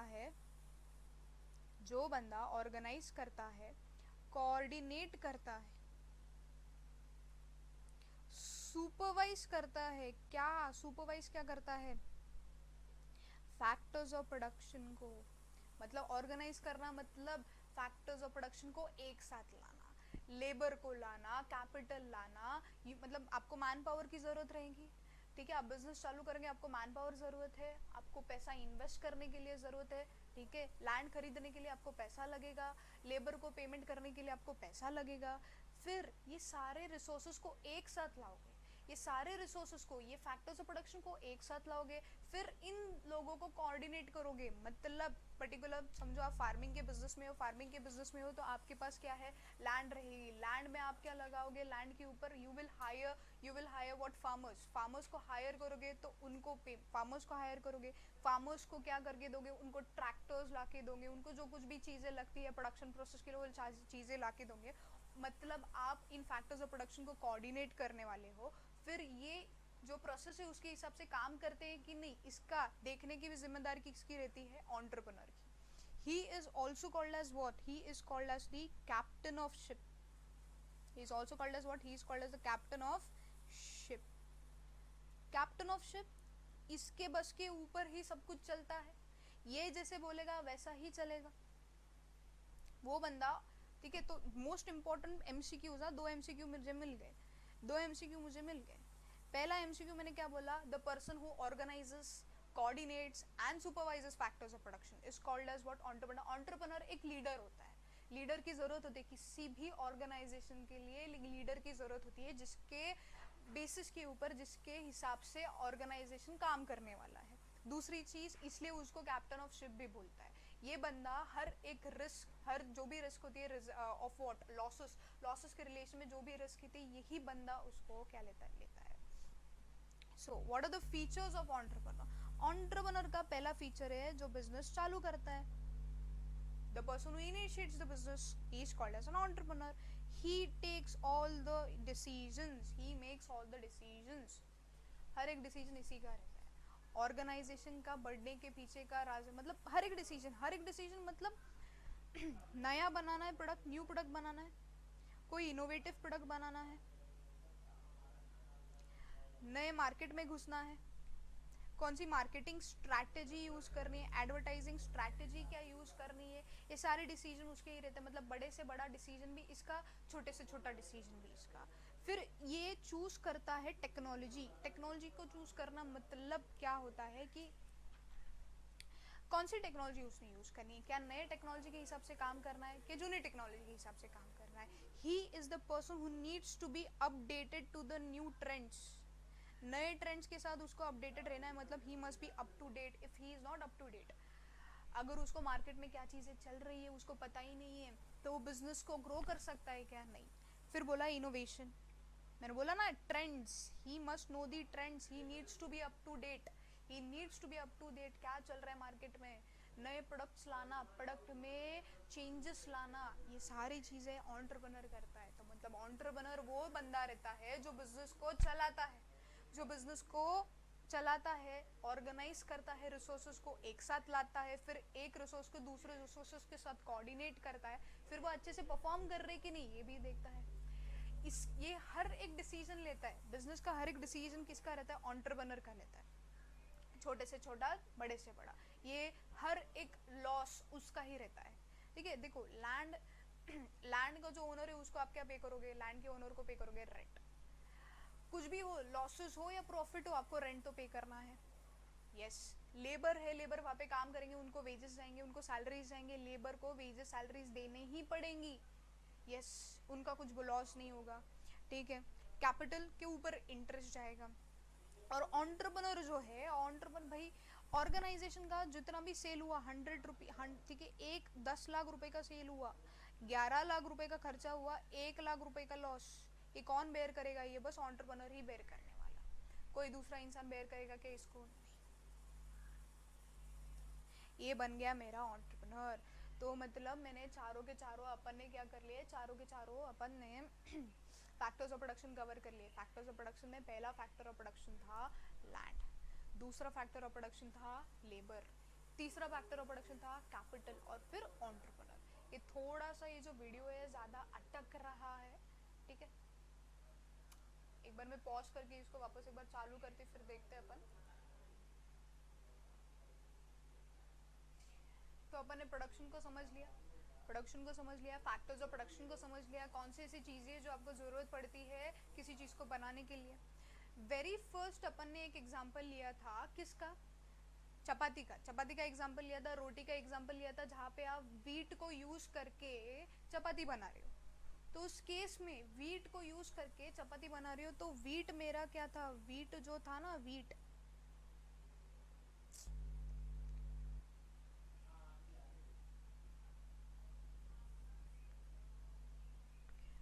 जो मेरा वीट था वो मेरा क्या था, इनपुट। एक एक्टिविटी परफॉर्म की उसके ऊपर, और ये एक्टिविटी से मेरी चपाती बनी या फिर रोटी बनी, और वो मेरे लिए क्या था, आउटपुट। तो मैं यहाँ पे एक चीज़ बोल सकती हूँ कि मेरा चपाती का production was dependent upon what, it was dependent upon wheat का प्रोडक्शन। चपाती का production was depend upon wheat का प्रोडक्शन। इसका मतलब आउटपुट जो है it is dependent on input.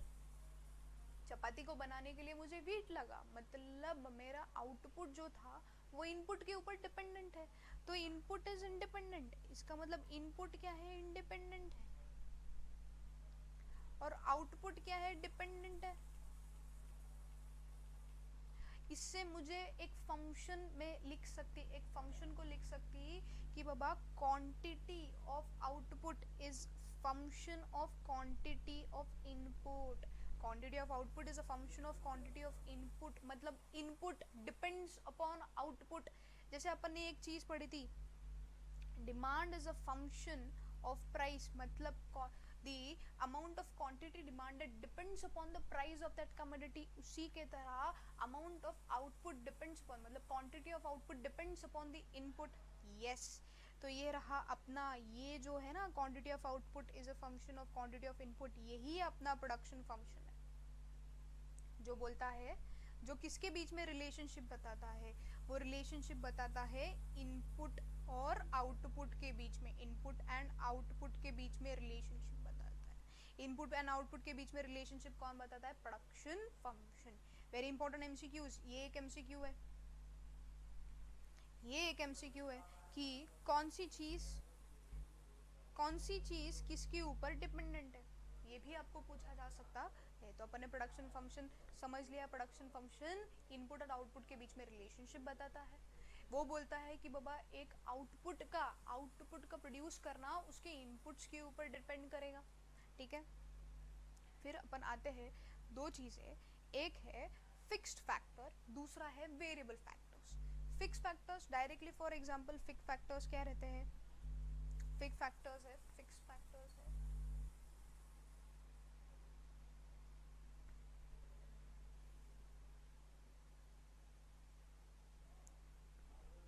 एक मिनट,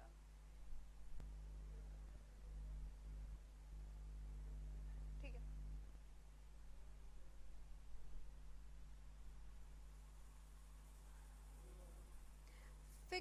फिक्स्ड फैक्टर्स क्या है, fixed factors for example land, building, land, building, machinery, ये सारी चीजें क्या है, फिक्स्ड फैक्टर्स। फिक्स्ड फैक्टर्स मतलब वो factors which can not be easily change, can not be easily changed. Fix factors वो फैक्टर्स रहते हैं जो अपन आराम से बदल सकते हैं क्या, नहीं। ये लेवल ऑफ आउटपुट के साथ it does not change with the level of output, level of output के साथ चेंज होते हैं क्या,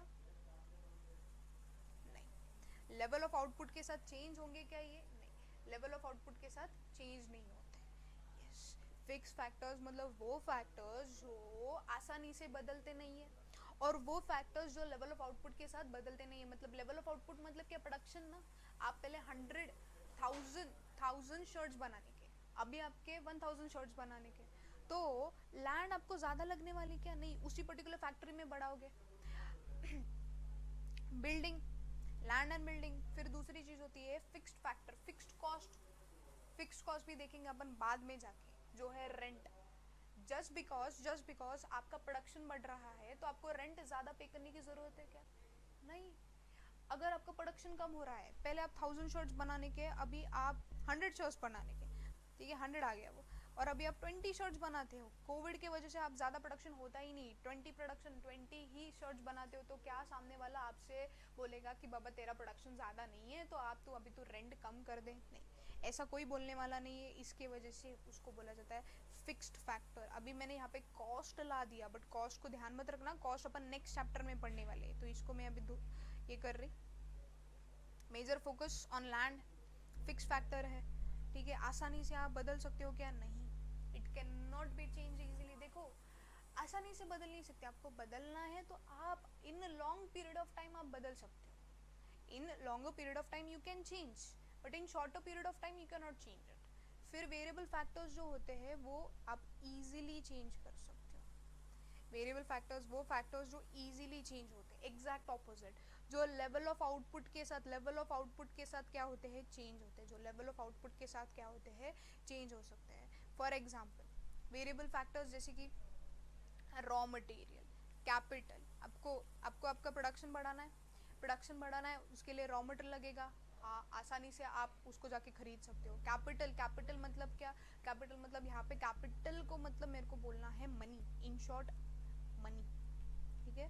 कैपिटल का मतलब आप बोल गए यार लैंड भी आता है, बिल्डिंग भी आता है, मशीन भी कैपिटल में ही आता है, तो ये दोनों का डिस्टिंक्शन क्या है? यहाँ पे मैंने स्पेसिफिकली लैंड बोला, फिक्स्ड में स्पेसिफिकली लैंड बोला, और वेरिएबल में मैं स्पेसिफिकली मनी को रिलेट कर रही, पैसे को रिलेट कर रही। आप पैसा बढ़ा सकते हैं, that is called as variable factors, जो आसानी से चेंज होते हैं, जो लेवल ऑफ आउटपुट के साथ बदलते हैं। बट ये जो दोनों क्लासिफिकेशन है ना कि फिक्स्ड फैक्टर्स और वेरिएबल फैक्टर्स, ये दोनों जो क्लासिफिकेशन है ना, ये शॉर्ट पीरियड क्लासिफिकेशन ही है, ये शॉर्ट पीरियड का ही क्लासिफिकेशन है। अगर मैं लॉन्ग पीरियड में बात करूँ तो जो फिक्स्ड फैक्टर्स है प्लस वेरिएबल फैक्टर्स है, ऐसे दो चीज़ें होती ही नहीं, हर एक चीज़ वेरिएबल रहती है। क्योंकि अगर आप लॉन्ग पीरियड की बात करें तो आप लैंड भी खरीद सकते हो, आप बिल्डिंग भी खरीद सकते हो, आप मशीनरी भी खरीद सकते हो। इन चीज़ों को पढ़ने के लिए just for to concept long period, देखो यहाँ पे दो कंसेप्ट बन रहे, दो लॉज बनने को आए,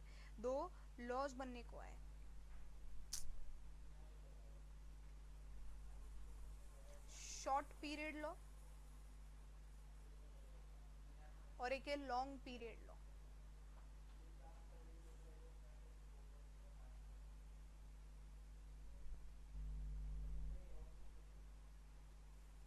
शॉर्ट पीरियड में कौन सा आएगा? शॉर्ट पीरियड में law of variable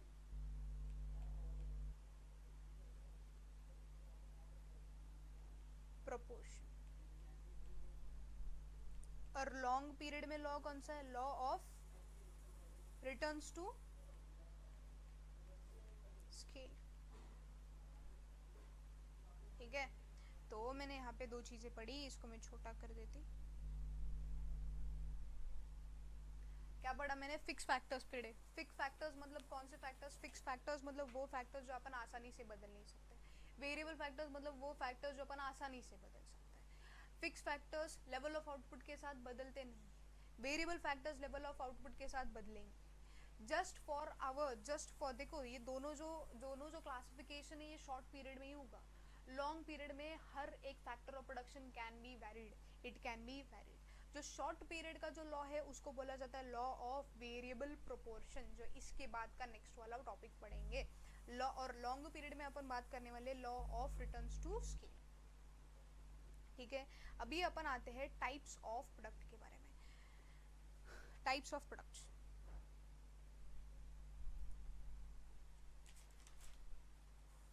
types of product, पहला प्रोडक्ट है टोटल प्रोडक्ट। पहला अपन ने क्या बोला? Total product. टोटल प्रोडक्ट मतलब क्या?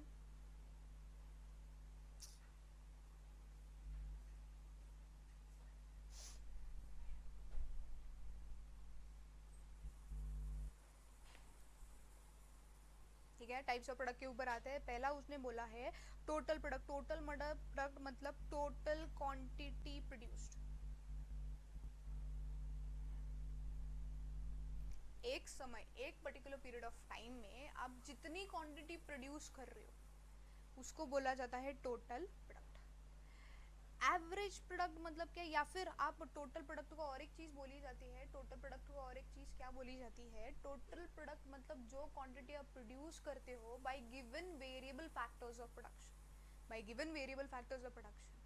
एवरेज प्रोडक्ट को क्या बोला जाता है, average product is quantity produced per unit of variable factor. यार अपन ने ये तो मैथ्स में पढ़ा ही होगा, किस मैथ्स में पढ़ा होगा क्या, आप टोटल प्रोडक्ट जो एवरेज प्रोडक्ट रहता है वो कैसे निकलता है, total product divided by quantity of variable factor. Variable factor मतलब मैं यहाँ पे ले लेती हूँ लेबर, फॉर एग्जांपल लेबर।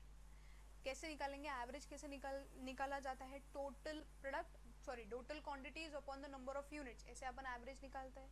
यहाँ पे अपन एवरेज प्रोडक्ट में total product upon the quantity of labour निकालेंगे। मार्जिनल प्रोडक्ट मतलब क्या, मार्जिनल प्रोडक्ट मतलब एक extra unit of variable factor के वजह से कितना चेंज हुआ आपके टोटल प्रोडक्ट में, कितना चेंज होता है आपके टोटल प्रोडक्ट में, उसको बोला जाता है मार्जिनल प्रोडक्ट। मार्जिनल प्रोडक्ट मतलब क्या, एक extra unit of variable factor के वजह से आपके टोटल प्रोडक्ट में जितना चेंज हुआ उसको बोला जाता है मार्जिनल, दी एक्स्ट्रा, या फिर आप बोल सकते हो दी एडिशनल।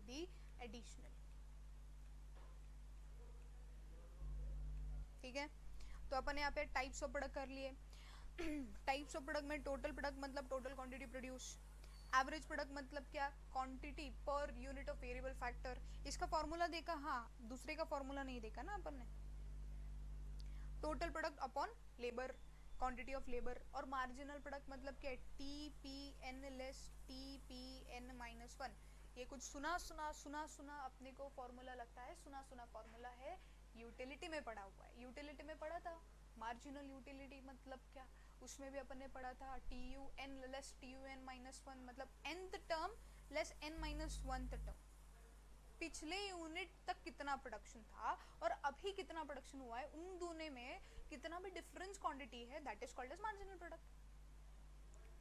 यस, तो अपन जा रहे हैं अपना जो ये अरे यार ये तो उड़ गया,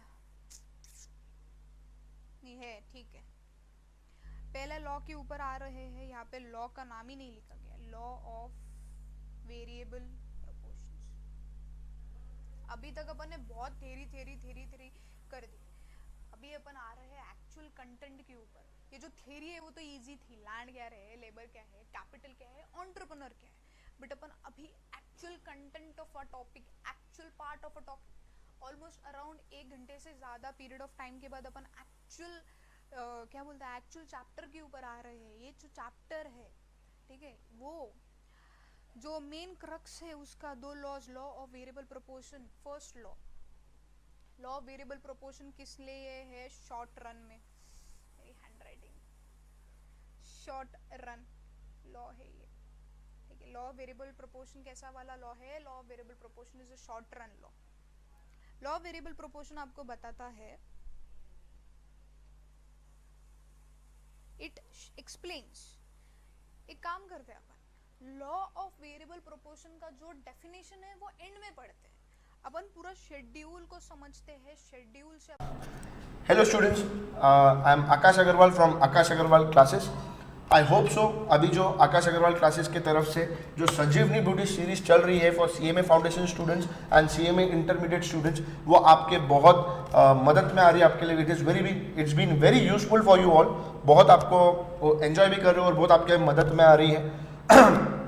सो ये देखिए, आकाश अग्रवाल क्लासेस की तरफ से एक छोटा सा इनिशिएटिव है, हम आपकी पूरी मदद करेंगे। आपका जो ड्रीम है, आपके नाम के पीछे एक प्रीफिक्स चाहिए, कॉस्ट मैनेजमेंट अकाउंटेंट CMA, वो ड्रीम पूरा करने में हम जितना हो सकता है उतनी पूरी मेहनत करके आपकी मदद करेंगे। चलिए, मैं आपके साथ CMA इंटरमीडिएट के अंदर आकाश अग्रवाल क्लासेस क्या क्या प्रोवाइड करता है उसके बारे में जानकारी देने आया हूँ। सबसे पहले तो एक चीज़ समझ लीजिए कि Akash Agarwal classes CMA intermediate चाहे ग्रुप 1 हो चाहे ग्रुप 2 हो, दोनों ग्रुप में Akash Agarwal classes completely available है। दोनों ग्रुप में आकाश अग्रवाल क्लासेस के pen drive lectures, Google drive lectures and mobile application completely available है। अब सवाल ये उठता है कि sir why should we go with Akash Agarwal classes. भैया आकाश अग्रवाल क्लासेस सीएमए के लिए बहुत एक्सक्लूसिव काम किया है। जब आकाश अग्रवाल क्लासेस ने डिसीजन लिया कि सीएमए के अंदर जाएगा तो इन्होंने बहुत, हम लोगों ने, इन्होंने मतलब हम talking about us a team, हम लोगों ने बहुत सीएमए के ऊपर रिसर्च किया, बहुत मेहनत करे, उसके पूरा प्रोसेस बनाया, पूरा का पूरा एक नोट्स बनाया, पूरे के पूरा उसका एक स्ट्रक्चर बनाया जिसके अंदर बच्चे के लिए हमने कोशिश करी कि किधर से भी कुछ भी पेंडिंग ना रहे और वो एग्जाम क्लियर कर सके। आप अगर अभी संजीवनी बूटी सीरीज देखते रहेंगे तो आपको समझ में ही आ गया रहेगा कि क्या क्वालिटी की टीचिंग हम लोग लेके आपके साथ आ रहे हैं। फिर भी मैं आपको बताता हूँ कि आकाश अग्रवाल क्लासेस ऐसा क्या यूनिक लेके आता है for CMA intermediate students right now, है ना। सबसे पहले हम लोग एक मेन बुक आपको प्रोवाइड करते हैं, मेन बुक प्रोवाइड करते हैं जिसके अंदर हम सब कंसेप्ट आपके क्लियर करते हैं। डिटेल में कंसेप्ट को हम लोग खा जाते हैं, निचोड़ देते हैं, खत्म कर देते हैं। हर कंसेप्ट को हम लोग कंप्लीटली क्या करते हैं, फिनिश करते हैं अच्छे तरीके से। ये मेन बुक हम आपको सबसे पहले प्रोवाइड करेंगे, है ना। उसके बाद हम लोग आपके साथ एक बहुत इंपॉर्टेंट चीज लेके आते हैं जिसका नाम है महासंग्राम सीरीज। ये महासंग्राम सीरीज क्या होता है सर?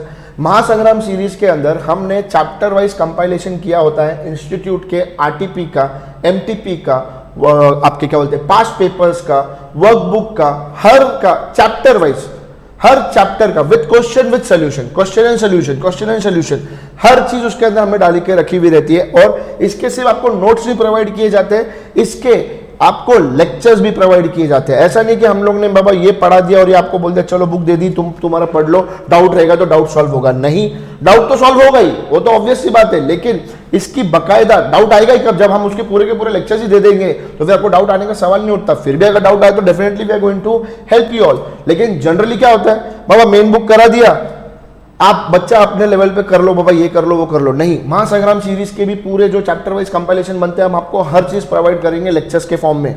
फिर जो सबसे इंपॉर्टेंट चीज जो हम लोगों ने इस कोर्स को कंडक्ट करते टाइम समझी, ऑब्जेक्टिव्स। आपके सीएमए इंटरमीडिएट के एग्जामिनेशन के अंदर 25 मार्क का ऑब्जेक्टिव आता है और बच्चा इसको बहुत भयानक लेवल पे नजरअंदाज करता है। प्रोफेशनल कोर्स में एक जनरल टेंडेंसी होती है कि हम डिफिकल्ट चीजों के ऊपर ज्यादा ध्यान देते हैं और इजी चीजों को हम नजरअंदाज करते हैं।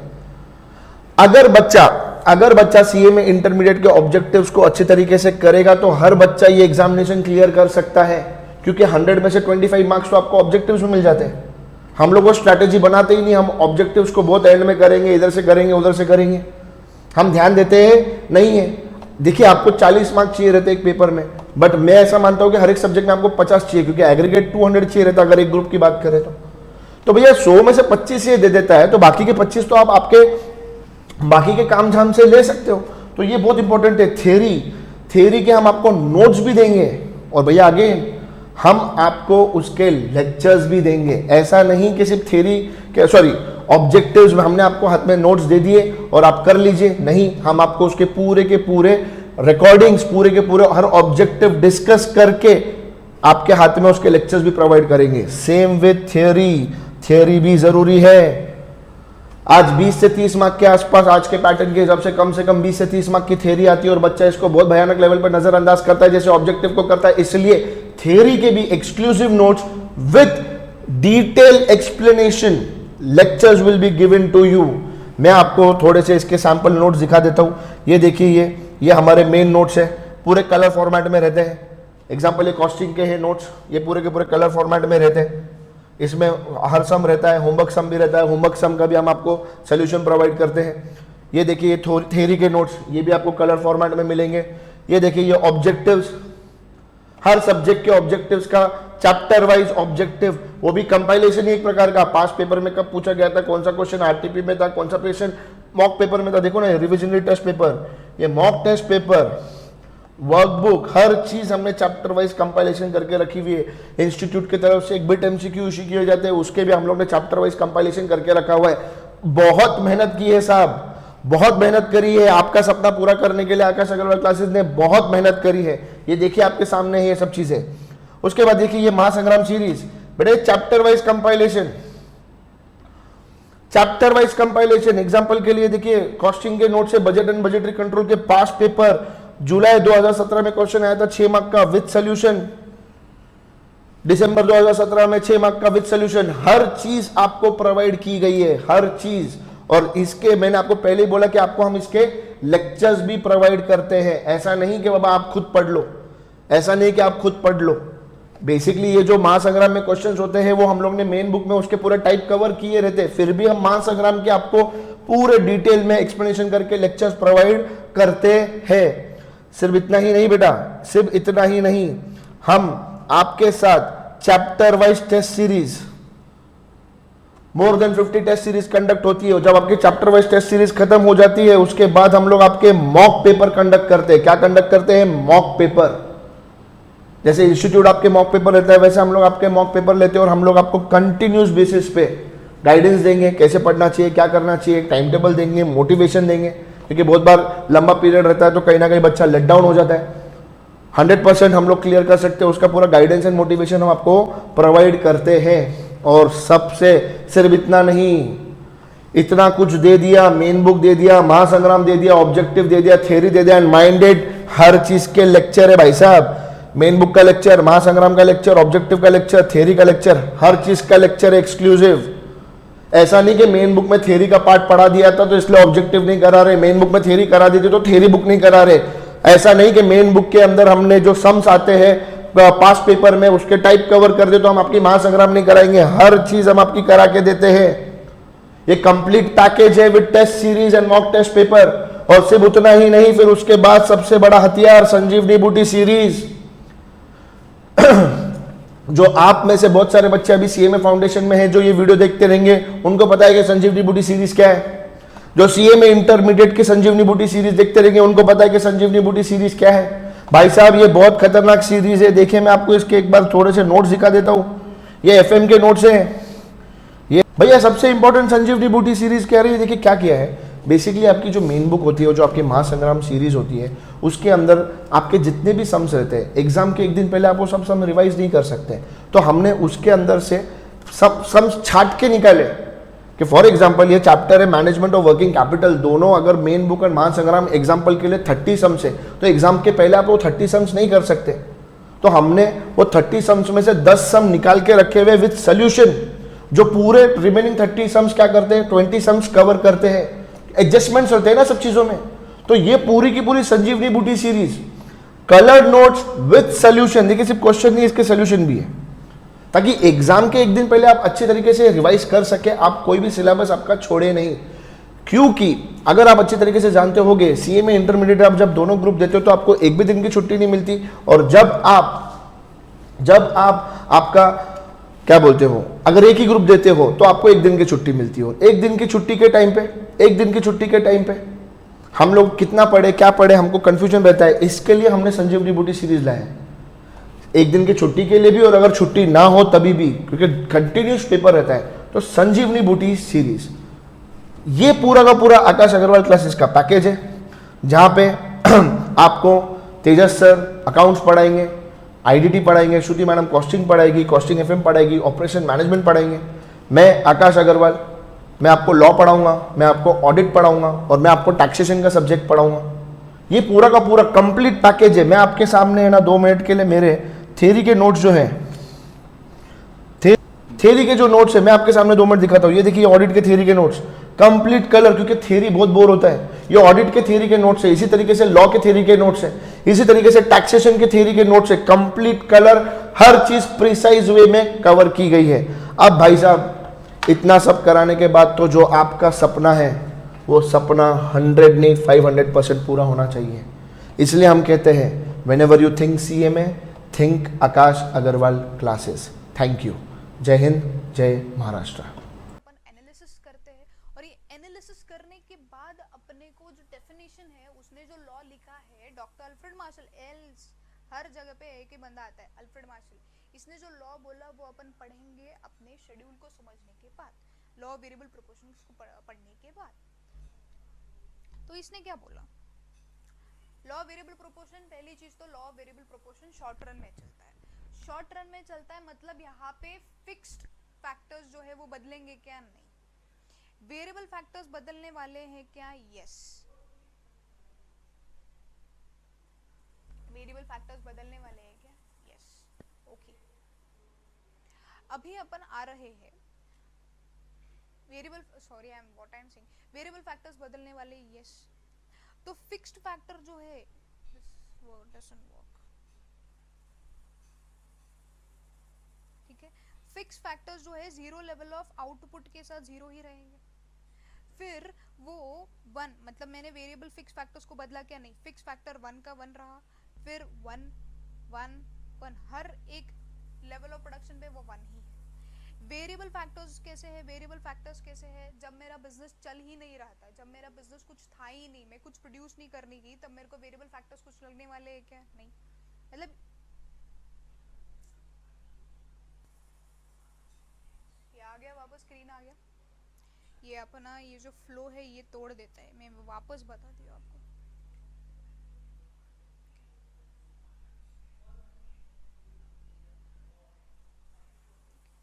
वेरिएबल फैक्टर्स है, देखो फिक्स फैक्टर्स तो सेम रह गए, सेम के सेम है। वेरिएबल फैक्टर्स जो है, variable factor for example labour, ठीक है, वन, उसके बाद टू, फिर three, four and so on. मेरा वेरिएबल फैक्टर क्या होते गया, वेरिएबल फैक्टर बढ़ते गया, लेबर मैंने बढ़ाती गई। पहले लेवल पे मैंने देखा, ये जीरो को इग्नोर कर दो, ये जीरो आपको अगर कंफ्यूजिंग है तो जीरो को इग्नोर कर दो, बाद में समझ जाएगा आपको वो। Total product, one unit of labour, one unit of labour को अप्लाई करने से टोटल प्रोडक्ट मेरा 100 था। सेकेंड यूनिट पे मेरा 210 बना, थर्ड यूनिट पे 330 बना, फोर्थ यूनिट पे 440 बना, and so on, 520, 600, 670, 720, 750, 760 and then 740। मतलब टोटल प्रोडक्ट बढ़ रहा है, बढ़ रहा है, बढ़ रहा है, और एक स्टेज के बाद मेरा टोटल प्रोडक्ट गिर भी रहा है, ये मुझे समझा। फिर मैंने एवरेज प्रोडक्ट को पढ़ा, एवरेज प्रोडक्ट को जब मैंने पढ़ा तो मैंने देखा कि एवरेज प्रोडक्ट जो है, एवरेज प्रोडक्ट क्या रहता है, average product is nothing but, average product is total product divided by the quantity of variable factor. यहाँ पे क्वांटिटी ऑफ वेरिएबल फैक्टर मैंने अज्यूम क्या कर लिए, लेबर, तो 100 डिवाइडेड बाय वन, सॉरी ये वाला 100 डिवाइडेड बाय वन क्या आएगा, 100 आएगा, 100 डिवाइडेड बाय वन क्या आएगा, 100 आएगा, 210 डिवाइडेड बाय 2 कितना आएगा, 105, एंड सो ऑन। आप क्या करते गए, उसको डिवाइड करते गए, 330 divide by 3 that is 110। Marginal product को समझते हैं, मार्जिनल प्रोडक्ट क्या रहता है, एक एक्स्ट्रा यूनिट, एक एक्स्ट्रा वेरिएबल फैक्टर को बढ़ाने से आपका टोटल प्रोडक्ट कितना बढ़ा, ठीक है, कितना बड़ा अपन देखते हैं यहाँ पे डिफरेंस, यहाँ पे वो क्या रहता है, डिफरेंस 100 था,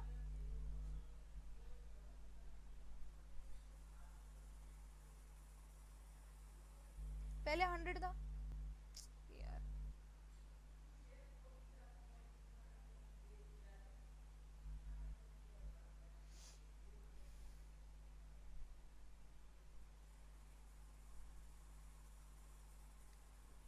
पहले 100 था, फिर वो 210 बना, मतलब कितना चेंज हुआ कितना चेंज हुआ, 110 का।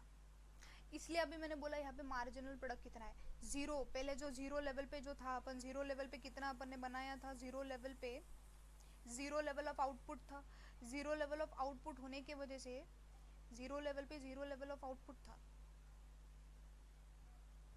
ठीक है, तब मेरा जीरो मार्जिनल प्रोडक्ट था। और मार्जिनल प्रोडक्ट जब मैंने जीरो से 100 पे प्रोडक्शन किया तो कितना डिफरेंस आया, 100। फिर मैं 100 से 200 पे गई तो कितना डिफरेंस है, 110। 210 से 330 तक डिफरेंस कितना है, 120। तो अपने को मार्जिनल प्रोडक्ट में क्या समझता है, ये वाले क्वांटिटी ऑफ टोटल आउटपुट तक और पिछले लेवल ऑफ आउटपुट जितना भी बना उनमें का जो डिफरेंस है दैट इज मार्जिनल प्रोडक्ट, ठीक है। ऐसे मैंने पूरा का पूरा टेबल शेड्यूल क्या कर लिया, बना लिया। अभी बात बनती है, देखो ये तो कैलकुलेशंस बने, ये तो क्या रहा, ये मेरा मैथ्स है, ये मेरा क्या है, मैथ्स है, दोनों फार्मूलाज मैंने यहाँ पे लगाए और इससे मैंने एक शेड्यूल बना दिया। But the most important thing जो है लॉ को पढ़ने के लिए, यहाँ पे मेरे को समझना पड़ेगा इन लोगों के बीच में रिलेशनशिप क्या बनी, इन लोगों के बीच में रिलेशनशिप क्या बनी, तभी अपन समझते हैं रिलेशनशिप। 1, 2 और 3 तक मैंने एनालाइज किया कि 100 का 210 210 का 330, मतलब टोटल प्रोडक्ट जो है वो बढ़ रहा है। टोटल प्रोडक्ट क्या हो रहा है, बढ़ रहा है। हाँ, टोटल प्रोडक्ट बढ़ रहा है। एपी भी बढ़ रहा है क्या? एवरेज प्रोडक्ट, हाँ एवरेज प्रोडक्ट 100 का 105, उसका 110 बना, एवरेज प्रोडक्ट भी बढ़ रहा है। और मार्जिनल प्रोडक्ट भी बढ़ रहा है, 100, 110, 120, मतलब यहाँ पे मार्जिनल प्रोडक्ट भी बढ़ रहा है। मैंने यहाँ पे 100 मैंने यहाँ पे बस तीन लेवल, तीन क्वांटिटी ऑफ वेरिएबल फैक्टर्स तक, तीन क्वांटिटी ऑफ वेरिएबल फैक्टर्स तक ही क्यों एनालिसिस किया, क्योंकि उसके बाद मैंने देखा कि 120 का 110 मार्जिनल प्रोडक्ट बन रहा है। यस, तो यहाँ पे मैंने एनालिसिस किया कि टोटल प्रोडक्ट बढ़ रहा है, एवरेज प्रोडक्ट बढ़ रहा है और मार्जिनल प्रोडक्ट भी बढ़ रहा है। और ये स्टेज पे मेरा मार्जिनल प्रोडक्ट जो है वो एवरेज प्रोडक्ट से ज़्यादा है।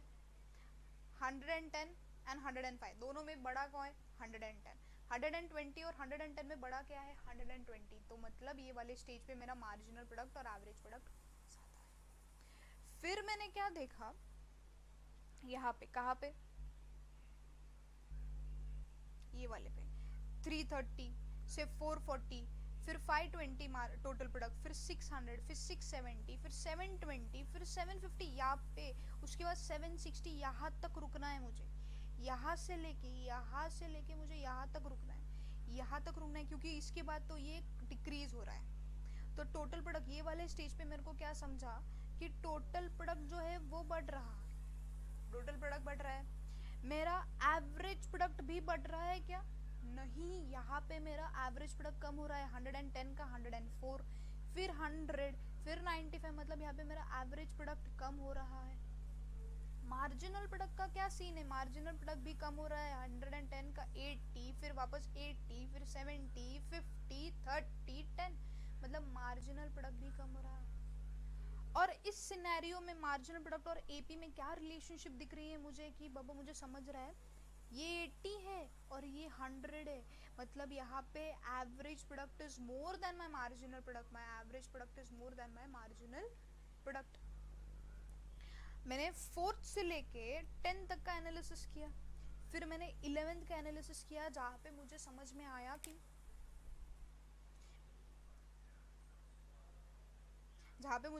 आया कि मेरा टोटल प्रोडक्ट जो है वो अभी गिर रहा है।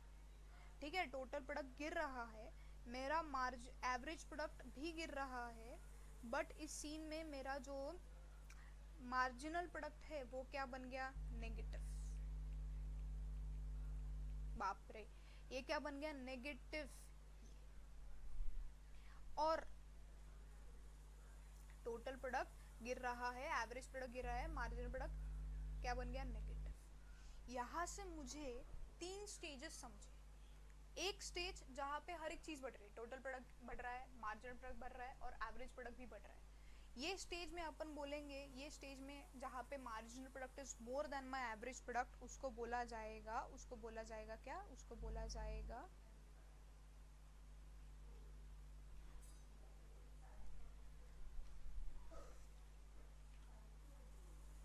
increase, stage 1, which is increasing returns to factors.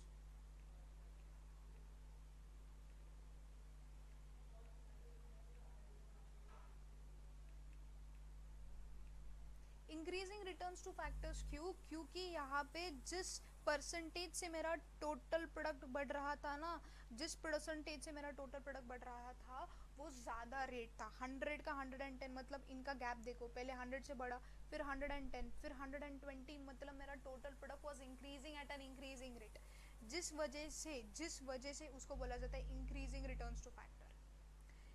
ये जो स्टेज है जहाँ पे मेरा टोटल प्रोडक्ट बढ़ रहा है, मार्जिनल प्रोडक्ट कम हो रहा है, एवरेज प्रोडक्ट भी कम हो रहा है और मेरा average product is more then my marginal product, उस स्टेज को बोला जाता है डिक्रीजिंग रिटर्न्स टू फैक्टर्स। क्या बोला जाता है? Decreasing returns two factors. और जो लास्ट स्टेज है जहाँ पे मेरा मार्जिनल प्रोडक्ट नेगेटिव बन गया, उसको बोला जाता है negative returns two factors.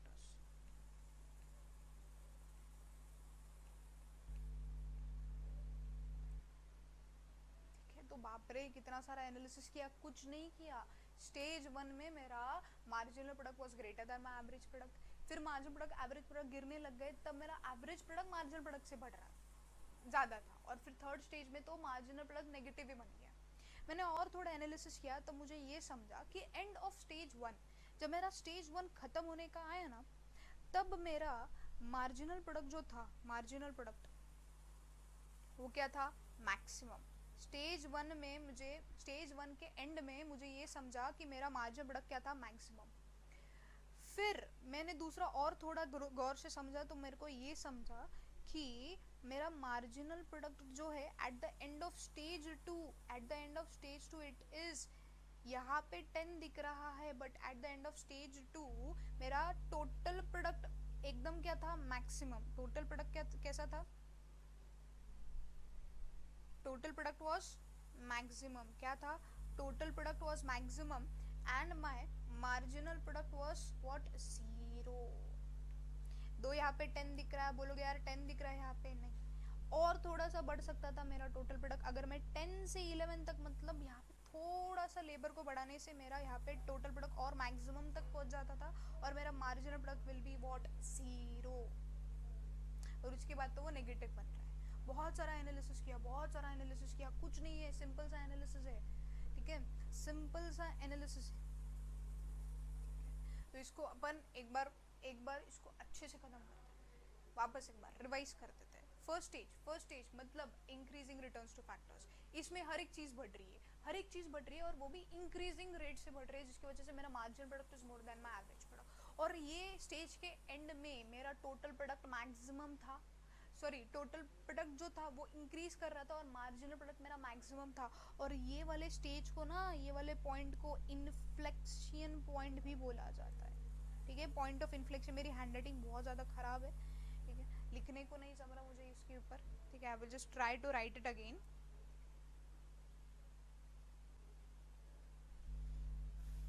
Point of what, it is called as what, point of inflection,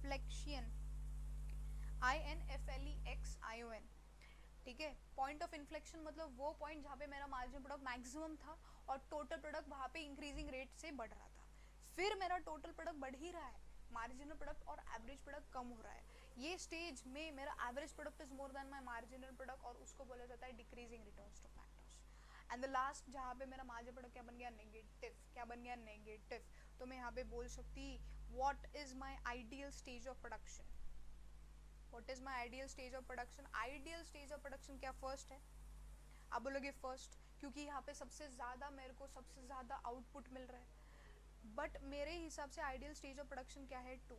Y, क्योंकि दो आपका मार्जिनल प्रोडक्ट, दो आपका प्रोडक्शन थोड़ा कम रेट से बढ़ने लग गया है, थोड़ा कम रेट से बढ़ रहा है 10th तक, बट वो बढ़ तो रहा है ना।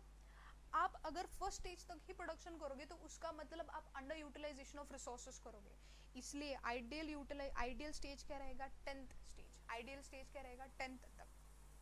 तो अब अपन पढ़ते हैं लॉ ऑफ वेरिएबल प्रोपोर्शंस। समझ में तो आया है, नहीं आया है तो थोड़ा पीछे जाओ और वापस एक बार जो मैं अभी फटाफट वाला रिवीजन किया ना वो वापस एक बार देख लो, ठीक है। Yes, law of variable proportion, it explains the relationship between inputs and outputs. बराबर, प्रोडक्शन का फंक्शन ही इनपुट्स एंड आउटपुट के बारे में बात करता है। In short period, very most important MCQ, law variable proportion तो यहाँ पे शॉर्ट पीरियड में ही आएगा।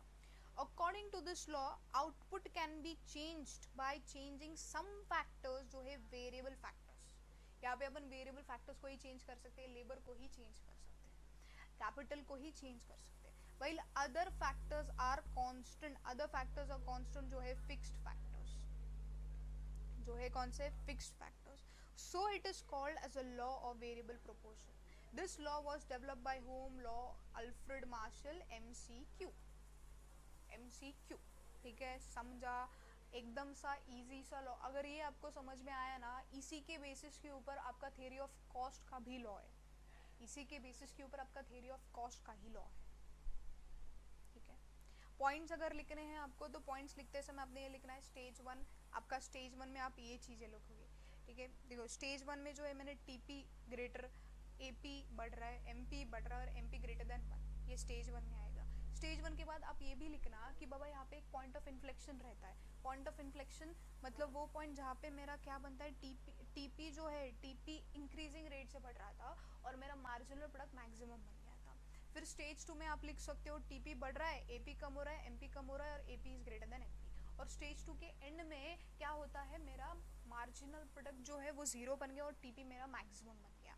और स्टेज 3 में आप इतना लिख देना कि नेगेटिव रिटर्न्स, नेगेटिव एमपी क्या बन गया, मेरा नेगेटिव बन गया, एपी गिर रहा है और वहाँ पे मेरा टीपी भी गिर रहा है, ये इंपॉर्टेंट है।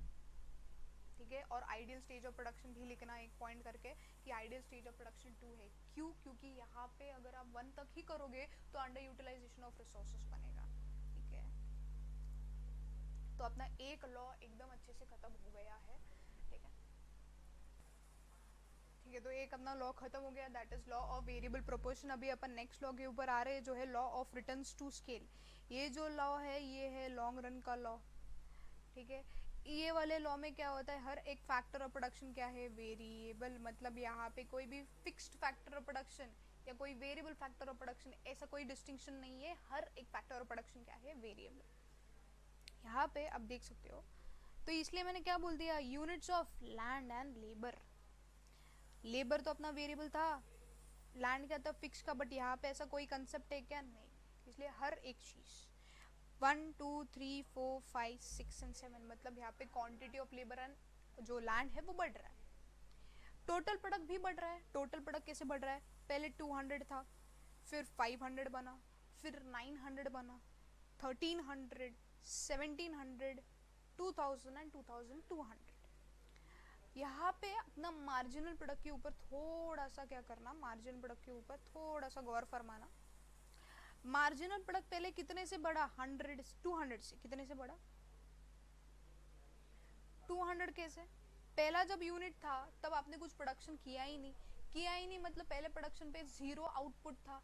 अभी वाले प्रोडक्शन के ऊपर कितना बना, 200 का आउटपुट बना, मतलब मार्जिनल प्रोडक्ट इज व्हाट, 200। फिर 500 का आउटपुट बनाया गया, मतलब कितना आपका मार्जिनल प्रोडक्ट बना, 300। फिर मतलब एक क्वांटिटी, ठीक है, फिर मेरा 400 बना। 400 कहाँ से बना, मेरा 900 से 500 तक मैं डिफरेंस बोलूँ तो 400। 1300 और 900 में डिफरेंस बोलूँ तो 400। 1700 और 1300 में डिफरेंस बोलूँ तो 400। तो अभी ये तो समझ में तो आज ही जाना चाहिए मार्जिनल प्रोडक्ट क्या रहता है, एक्स्ट्रा एक यूनिट को बढ़ाने से कितना आपका प्रोडक्शन बढ़ रहा है। ठीक है, ये सारी चीज़ें तो सेम है, बट हमको ये तो बताओ इसमें क्या एनालिसिस, ये तो हम लोग निकाल देंगे मैथ से, ये तो हम लोग कैलकुलेटर से निकाल देंगे, ये तो मत बताओ। ठीक है, मैं बताती हूँ इसमें एक्चुअली क्या हो रहा है। 1 यूनिट से आपने जब 2 सेकेंड यूनिट तक गए तो आपने कितने से बढ़ाया था इनपुट, आपने से 100% से इनपुट बढ़ाया, बट आपका टोटल प्रोडक्ट 100% से ज़्यादा परसेंटेज से बढ़ा, 100% से ज़्यादा से बढ़ा। 200 पहला मार्जिनल प्रोडक्ट था, फिर 300 का मार्जिनल प्रोडक्ट था, मतलब वो 100% से ज़्यादा था। इसका मतलब मुझे यहाँ पे ये समझ रहा है कि quantity of percentage change in output is more than my percentage change in input. Input तो मेरा 100% से बढ़ा, बट ये देखना, ये आप इसका ना परसेंटेज निकालना, 500 लेस 200 अपॉन 200, आपका 100% से ज़्यादा आएगा। ठीक है, तो यहाँ पे क्या आया, मेरा percentage change in output is more than my percentage change in input. फिर मैंने और थोड़ा एनालिसिस किया जिससे मुझे समझा कि बाबा सेकेंड लेवल पे क्या हो रहा है, 400 का ही मार्जिनल प्रोडक्ट है, 400 का ही मेरा मार्जिनल प्रोडक्ट है फोर्थ लेवल पे भी, और फिफ्थ लेवल पे भी 400 का ही मार्जिनल प्रोडक्ट है। और मतलब मेरा मार्जिनल प्रोडक्ट कितने से बढ़ रहा है, 100% से बढ़ रहा है, यस। और मेरा इनपुट कितने से बढ़ रहा है, 3 का 4 हुआ, 4 का 5 हुआ, मतलब ये भी 100% से बढ़ रहा है। इसका मतलब मेरा percentage change in output is equal to my percentage change in input, yes. इसके बाद 6th और 7th को ऑब्जर्व करो, 6th और 7 में क्या हो रहा है, मार्जिनल प्रोडक्ट देखो यहाँ पे 6 से 7 में गए तो मेरा इंक्रीज कितना है, 100% का इंक्रीज है, बट मेरा टोटल प्रोडक्ट में जो इंक्रीज है ना वो 300 के बाद 100 बना, मतलब it is less then 100%। 100% increase नहीं है, 300 का इंक्रीज 300 का एटलीस्ट होना चाहिए था, तब अपन 100% बोल सकते थे। तो मतलब यहाँ पे मेरा percentage change in input is more than my percentage change in output. तो अपन यहाँ पे 3 एनालिसिस निकाले। एक एनालिसिस यहाँ पे एक निकला कि मैंने जितना इनपुट डाला उससे ज़्यादा मेरा आउटपुट निकल रहा है। दूसरा मेरे को समझा कि जितना मैंने इनपुट डाला उतना ही मेरा आउटपुट आ रहा है। और थर्ड मैंने समझा कि मैंने जितना इनपुट डाला उससे कम परसेंटेज से मेरा आउटपुट आ रहा है। तो यही मेरे 3 स्टेजेस है law of returns to scale में। उनका नाम लिखते हैं अपन, ठीक है। पहला स्टेज जहाँ पे percentage change in output is more than my percentage change in input, वो स्टेज को बोला जाता है increasing returns to scale. Increasing returns to scale. Second stage जहाँ पे दोनों भी कांस्टेंट है, तब अपन बोलेंगे कांस्टेंट रिटर्न्स टू स्केल। क्या बोला जाएगा? Constant returns to scale. और थर्ड चीज जहाँ पे मेरा इनपुट का चेंज ज़्यादा है, उसको बोला जाता है डिक्रीजिंग रिटर्न्स टू स्केल।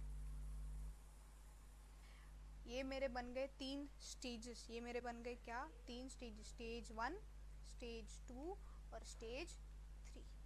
जिसकी वजह से मेरा जो कर्व है लॉन्ग रन में मेरा जो कर्व है वो कैसे बनेगा? कुछ समझ में आ रहा है मुझे कि एक तो चीज़ मेरा आउटपुट बढ़ रहा है, फिर आउटपुट कांस्टेंट बन गया, और फिर आउटपुट कम होते गया। मतलब आउटपुट नहीं, मेरा परसेंटेज चेंज की बात चल रही है यहाँ पे। कुछ ऐसा है एक लेवल पे ये वाला लेवल स्टेज 1 है जहाँ पे मेरा आउटपुट बढ़ रहा है। This is my marginal product का कर्व। ये मेरा कौन सा कर्व है? मार्जिनल प्रोडक्ट कर्व है।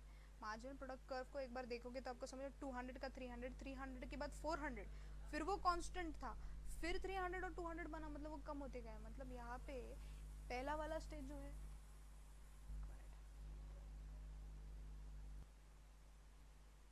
थोड़ा सा डिस्टर्बेंस की वजह से मुझे थोड़ा सा अपन पीछे से चालू करेंगे, वो है वापस एक बार अपन कर्व ड्रॉ करते हैं और कर्व को समझते हैं।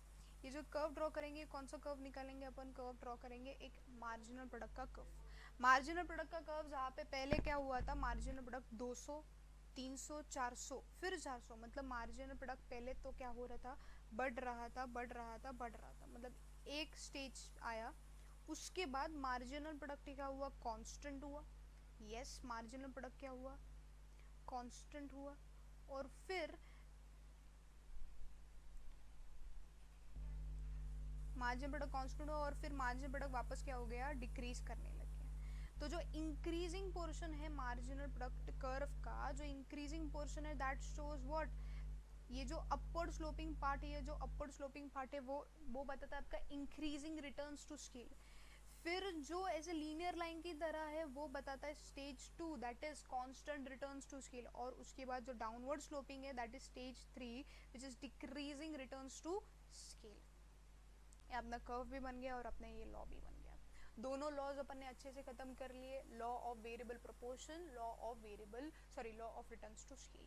बहुत ज़्यादा इंपॉर्टेंट ये दोनों लॉज है। अभी जब अपन इसके बाद अपन इसके एमसीक्यूज करेंगे, तब अपन देखेंगे इन एमसीक्यूज को कैसे सॉल्व किया जाता है, ठीक है। तो ये पहला वाला एमसीक्यू यहाँ पे, ये आपका चैप्टर डन हो गया क्या? डन हो गया? नहीं, डन नहीं हुआ। ये एमसीक्यू करो, और एमसीक्यू करने के बाद ये आपको समझेगा कि कितना अपन ने पढ़ा, ये अपने को समझ जाएगा। अपन खुद को टेस्ट कर रहे हैं। बहुत ज़्यादा एमसीक्यूज है इसमें, मैं दिखाती हूँ आपको। बहुत सारे एमसीक्यूज है। ये सारे एमसीक्यूज आपके पास पेपर्स और आपके मॉड्यूल्स के बनते हैं। तो आप अगर एक बार आप मेरे साथ कर लोगे तो आप खुद को भी टेस्ट कर रहे हो, ठीक है। Dash is the functional relationship between physical input, that is factors of production, and physical output. Output और इनपुट, ये रिलेशनशिप अपन ने कहाँ पे पढ़ा है? प्रोडक्शन फंक्शन में। इनपुट आउटपुट फंक्शन नहीं, इनपुट आउटपुट फंक्शन देखते हैं। डिमांड सप्लाई फंक्शन नहीं, कॉस्ट फंक्शन नहीं, प्रोडक्शन फंक्शन। कौन सा function? Production function. Variable factor means those factors of production which can be only changed in long run, which can be changed in short run, which can never be changed.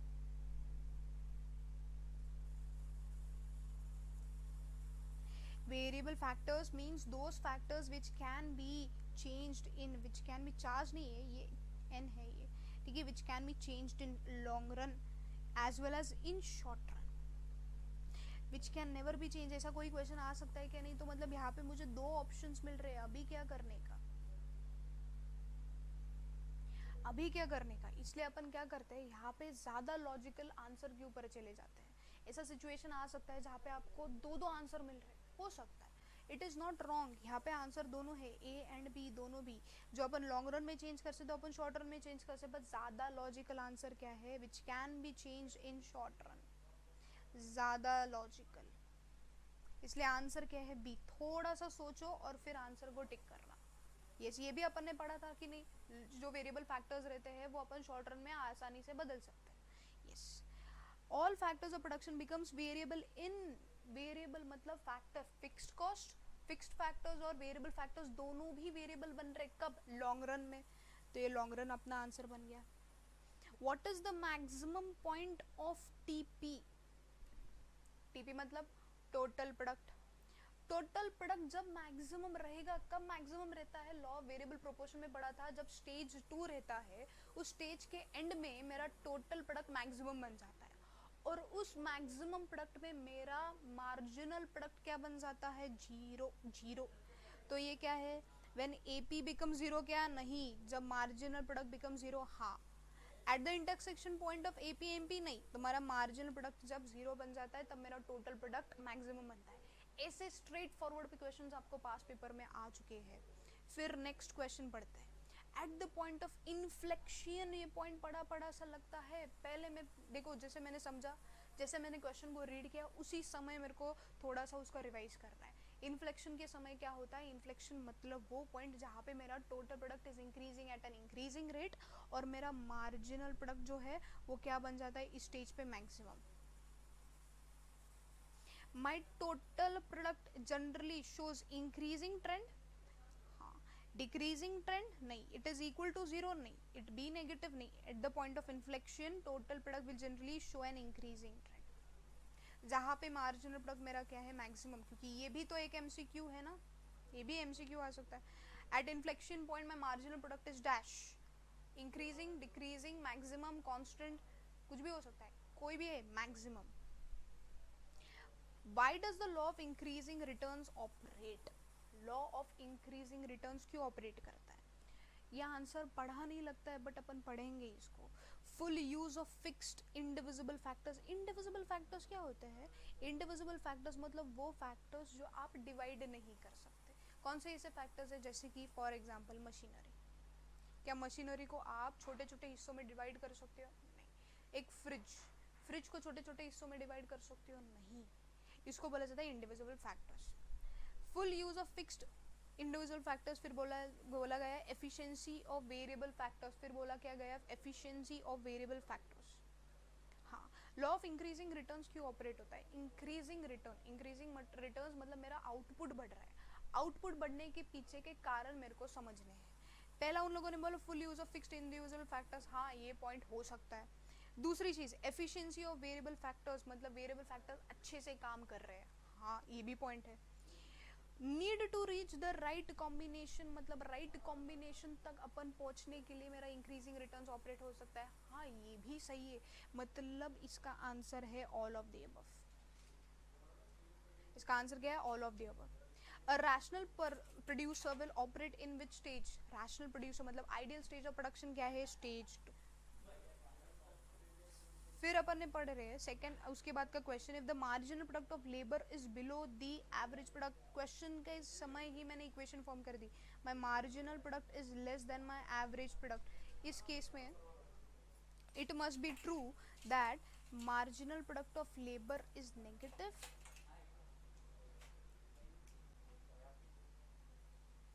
Equation को एक बार पढ़ते हैं। If the marginal product of labour is below the average product of labour, मतलब अगर मेरा marginal product is less than my average product. इस scene में क्या होता है, marginal product is less than my average product, मतलब ये स्टेज 2 की बात चल रही। स्टेज 2 में क्या होता है, मेरा टोटल प्रोडक्ट बढ़ता है बट माय एवरेज प्रोडक्ट गिर रहा है और मेरा मार्जिनल प्रोडक्ट भी गिर रहा है, ऐसा सिचुएशन है। यहाँ पे ट्रू क्या है, मतलब मेरे को ये बताओ कि कौन सी चीज सही है। Marginal product of labour negative है? नहीं, marginal product of labour negative नहीं है, वो तो गिर रहा है। Marginal product of labour is zero, marginal product of labour zero है क्या, देखते हैं। Marginal product of labour fall हो रहा है, यस मार्जिनल प्रोडक्ट क्या हो रहा है, फॉल हो रहा है। यहाँ पे मैंने इसको इक्वेशन को तो फॉर्म कर दिया ना। Average product of labour negative है क्या, ये भी नहीं। तो मेरा आंसर क्या है, पॉइंट सी। कैसे मैंने निकाला क्वेश्चन को पहले मैंने एनालाइज किया, क्वेश्चन क्या बोल रहा है, marginal product is below the average product, तो मैंने ये लिखा। ये स्टेज 2 की बात कर रही। स्टेज 2 में क्या होता है, टोटल प्रोडक्ट बढ़ता है, एवरेज प्रोडक्ट कम होता है और मार्जिनल प्रोडक्ट भी कम होता है। और इसके बेसिस के ऊपर मैंने आंसर देखा कि बाबा मेरा मार्जिनल प्रोडक्ट ये तो नहीं है कि वो जीरो है, नहीं ये स्टेज में मेरा मार्जिनल प्रोडक्ट जीरो नहीं है, ये स्टेज में मेरा मार्जिनल प्रोडक्ट कम हो रहा है। ठीक है, ऐसे ही आपको भी आपके एग्जाम में सॉल्व कर रहे हैं एमसीक्यूज, आपको कोई भी रट्टा करने की जरूरत नहीं। जैसे मैंने चैप्टर नंबर 2 में भी बोला था कि बाबा आपको कोई भी चीज रट्टा करने की जरूरत नहीं है, आप कर्व्स ड्रॉ करो और आंसर्स निकालो। इसी वे में आप यहाँ पे भी आंसर्स निकाल सकते हैं। नेक्स्ट, बहुत सारे क्वेश्चन आ चुके हैं आपके पास पेपर्स में, इसलिए अपन यहाँ पे इतने सारे क्वेश्चंस पढ़ रहे हैं। देखो मैंने बोला था कि कंसेप्ट वाइज अपन एमसीक्यूज करेंगे, बट आप यहाँ पे इस चैप्टर में पूरा चैप्टर खत्म होने के बाद क्यों ले रहे हो, क्योंकि इट इज लिंक्ड। ये चैप्टर में जो ये क्वेश्चंस आएंगे वो लिंक्ड आएंगे, दो जो अपने जो मेन लॉज है उसी के ऊपर आएंगे। पहला, ठीक है, उसके ऊपर identify the correct statement. Average product is at its maximum when marginal product is equal to average product। ये कुछ अलग ही बात कर रहा है, अलग ही बात कर रहा है। एवरेज प्रोडक्ट मैक्सिमम है जब मेरा marginal product is equal to average product. Law of increasing थोड़ा सा मुझे यहाँ पे क्या है, डाउट है, यहाँ पे थोड़ा सा मुझे डाउट है। ये कुछ सही लग रहा है बट थोड़ा डाउट है, इसको अपन वापस एक बार पढ़ते हैं। Law of increasing returns to scale relates to the effect of changes in factor proportions. Economies of scale arise only because of indivisibility of factor proportion. Economies of scale जो है अपन कॉस्ट में पढ़ेंगे, बट यहाँ पे economies of scale देखो, ये जो chapter थोड़ा बहुत मैंने बोला था, theory of production and cost जो है वो एक साथ आता है। एक्चुअली ये एक चैप्टर है but it is being divided into 2 parts. ठीक है, it is being divided into 2 parts, बराबर। तो इसलिए थोड़ा सा ये समझने में आपको थोड़ा सा डिफिकल्टी आती रहेंगी, बाबा ये इंटरनल इकोनॉमीज क्या है, ये इकोनॉमीज ऑफ स्केल क्या है, ये सारी चीज़ अपन कॉस्ट में पढ़ने वाले हैं। बट अभी के लिए इकोनॉमीज ऑफ स्केल मतलब ये समझ लो कि जैसा आपका प्रोडक्शन बढ़ रहा है आपका कॉस्ट पर यूनिट कम होता जाता है। फिर internal economies of scale can accrue only on it's exporting factor. भाई ये चीज़ अपन कॉस्ट में ही पढ़ लेंगे, बट यहाँ पे the main answer over here is average product is at its maximum. Average product जब मैक्सिमम में रहता है मतलब स्टेज 1 जहाँ पे मेरा एवरेज प्रोडक्ट बढ़ता है, स्टेज 2 वाला स्टेज में क्या होता है, एवरेज प्रोडक्ट गिरता रहता है। तो स्टेज 1 की बात चल रही है यहाँ पे। इस मैक्सिमम में margin product is equal to the my average product, हाँ क्या, हाँ, yes, this answer statement is correct. देखो ये दो चीज़ें, ये दो लाइंस है ना, ये समझने के लिए अपने को कॉस्ट का चैप्टर पढ़ना पड़ेगा, बट यहाँ पे इसका आंसर ये है। अगर आपने लॉ वेरिएबल प्रोपोर्शन पढ़ा है तो ये आपको समझ जाएगा। The factor which are available in the short period are called as dash factors which are available in short period. ठीक है, तो अपन अपने नेक्स्ट क्वेश्चन के ऊपर आते हैं। Yes, the factor which are available in the short period के relation में कौन से फैक्टर्स होते हैं, वेरिएबल फैक्टर्स। ठीक है, यस, तो ये वेरिएबल फैक्टर आंसर है। When the dash product is divided with the number of units of labor, then average product can be obtained. तो average product का फॉर्मूला क्या है, that is total product upon quantity of variable factor। तो यहाँ पे मेरा answer क्या है, total product। Next, dash is a free gift of nature. Land is a free gift of nature. There are dash stages of law of proportion. Law of proportion में कितने stage बने, एक इंक्रीजिंग रिटर्न्स था, दूसरा diminishing returns था और तीसरा क्या था, नेगेटिव रिटर्न्स था। तो मतलब कितने थे, 3। Dash factor is considered as a produced means of production. ये मैंने लिखवाया था, कौन सा है, capital produced means of production है। कैपिटल जब रहेगा तब दूसरे फैक्टर्स ऑफ प्रोडक्शन काम करेंगे। लैंड है उनके, ठीक है, दूसरी चीज अपन खुद इसको बनवाते हैं, कैपिटल अपन खुद बनवाते हैं, Dash is the primary factor of production. Land is the primary factor of production. All other factors of production are secondary. Then dash means transformation of physical inputs into output. कौन सा है? production. फिर one who brings all the factors together and produces output is called as what? entrepreneur. Law of मतलब इतना समझ में आ सकता है आपको कि कितने सिंपल क्वेश्चंस है. Law of variable proportion was developed by whom? Professor Alfred Marshall. Law of variable proportion relates to when? Short run. देखा ये है ना, ये क्वेश्चंस है ना, ये क्वेश्चन.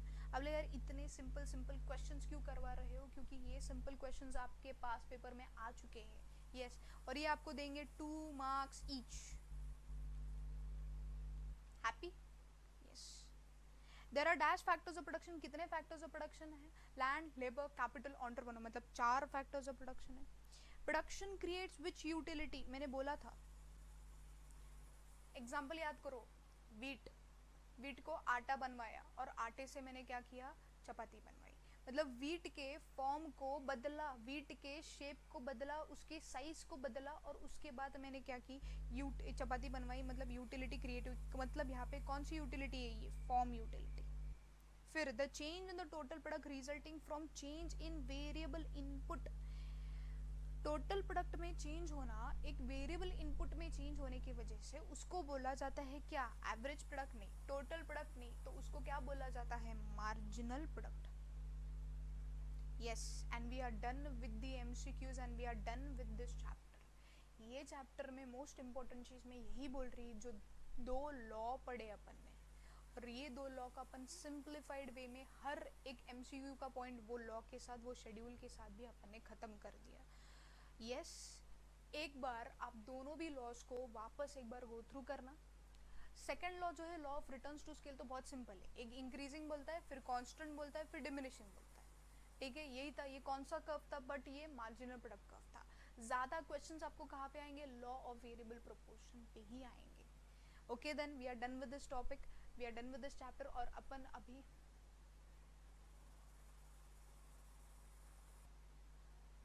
क्या हो रहा है आज नेटवर्क इश्यूज की वजह से बहुत ज़्यादा आपको दिखता होगा कि बहुत ज़्यादा हैंग हो रहा है. ठीक है, मैं इसको एंड कर देती. मैंने बोला है आपको ये दोनों भी लॉज आपको एक बार वापस एक बार गो थ्रू करने हैं. चैप्टर में और कुछ गो थ्रू नहीं करना है, 2 लॉज ही गो थ्रू करने हैं वापस एक बार. 3 stages law of variable proportion में, उसके नोट्स बना लो. जितना भी मैंने लिखवाया था ना साइड में, वो चीज़ें मैंने जो रिपीट की थी वो एक बार लिख लेंगे और वो एग्जाम के पहले रीड भी कर लेंगे तो भी हो जाएगा. ठीक है, इसके बाद अपन थ्योरी ऑफ कॉस्ट को पढ़ेंगे. यहाँ पे आपका मेजर जो है theory of production and cost में मैंने बोला था 13 to 15 मार्क्स. इसमें से मेजर मार्क्स तो आपको प्रोडक्शन ही ला के देगा और प्रोडक्शन बहुत ज़्यादा सिंपल. ठीक है, yes, thank you and bye bye.